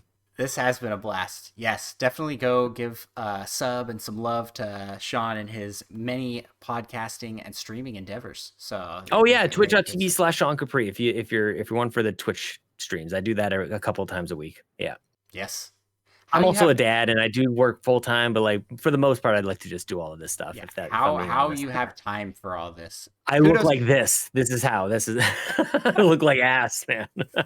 Kudos to your wife and you're not kidding. Kiddos for supporting you, and they go to bed on time. Tons of stuff. I mean, yeah. Mm-hmm. But kudos to you as well. You do a good job. Thank you so much for listening. If you would like to follow us, check us out on Twitter. We are at Nintendo Pals, and we are also on Instagram at Nintendo Pals Podcast. And we are now on YouTube. If you are viewing this YouTube video, thank you so much. Please subscribe to our channel. We're trying to get enough of a following that we can do the live streaming, so we can do this podcast live. So you can see all these mistakes and errors right here in person. Did I lose you guys? Are you guys frozen? That's great. Well, I will end the episode here. Thanks so much for listening. Real quick, want to say thanks to VGR for the intro music, and again, a big thanks to Sean Capri for coming on. Conversation with him was awesome, and it's always a blast to talk Nintendo with Sean. Links to his stuff will be in the description of this podcast. Also wanted to take a second to invite you to join our community on Discord, where we hang out, chat Nintendo, and play games. It's a great time, and all are welcome to join. Be sure to subscribe to us on your podcast listening app of choice, and stay tuned for more Nintendo Pals. Bye!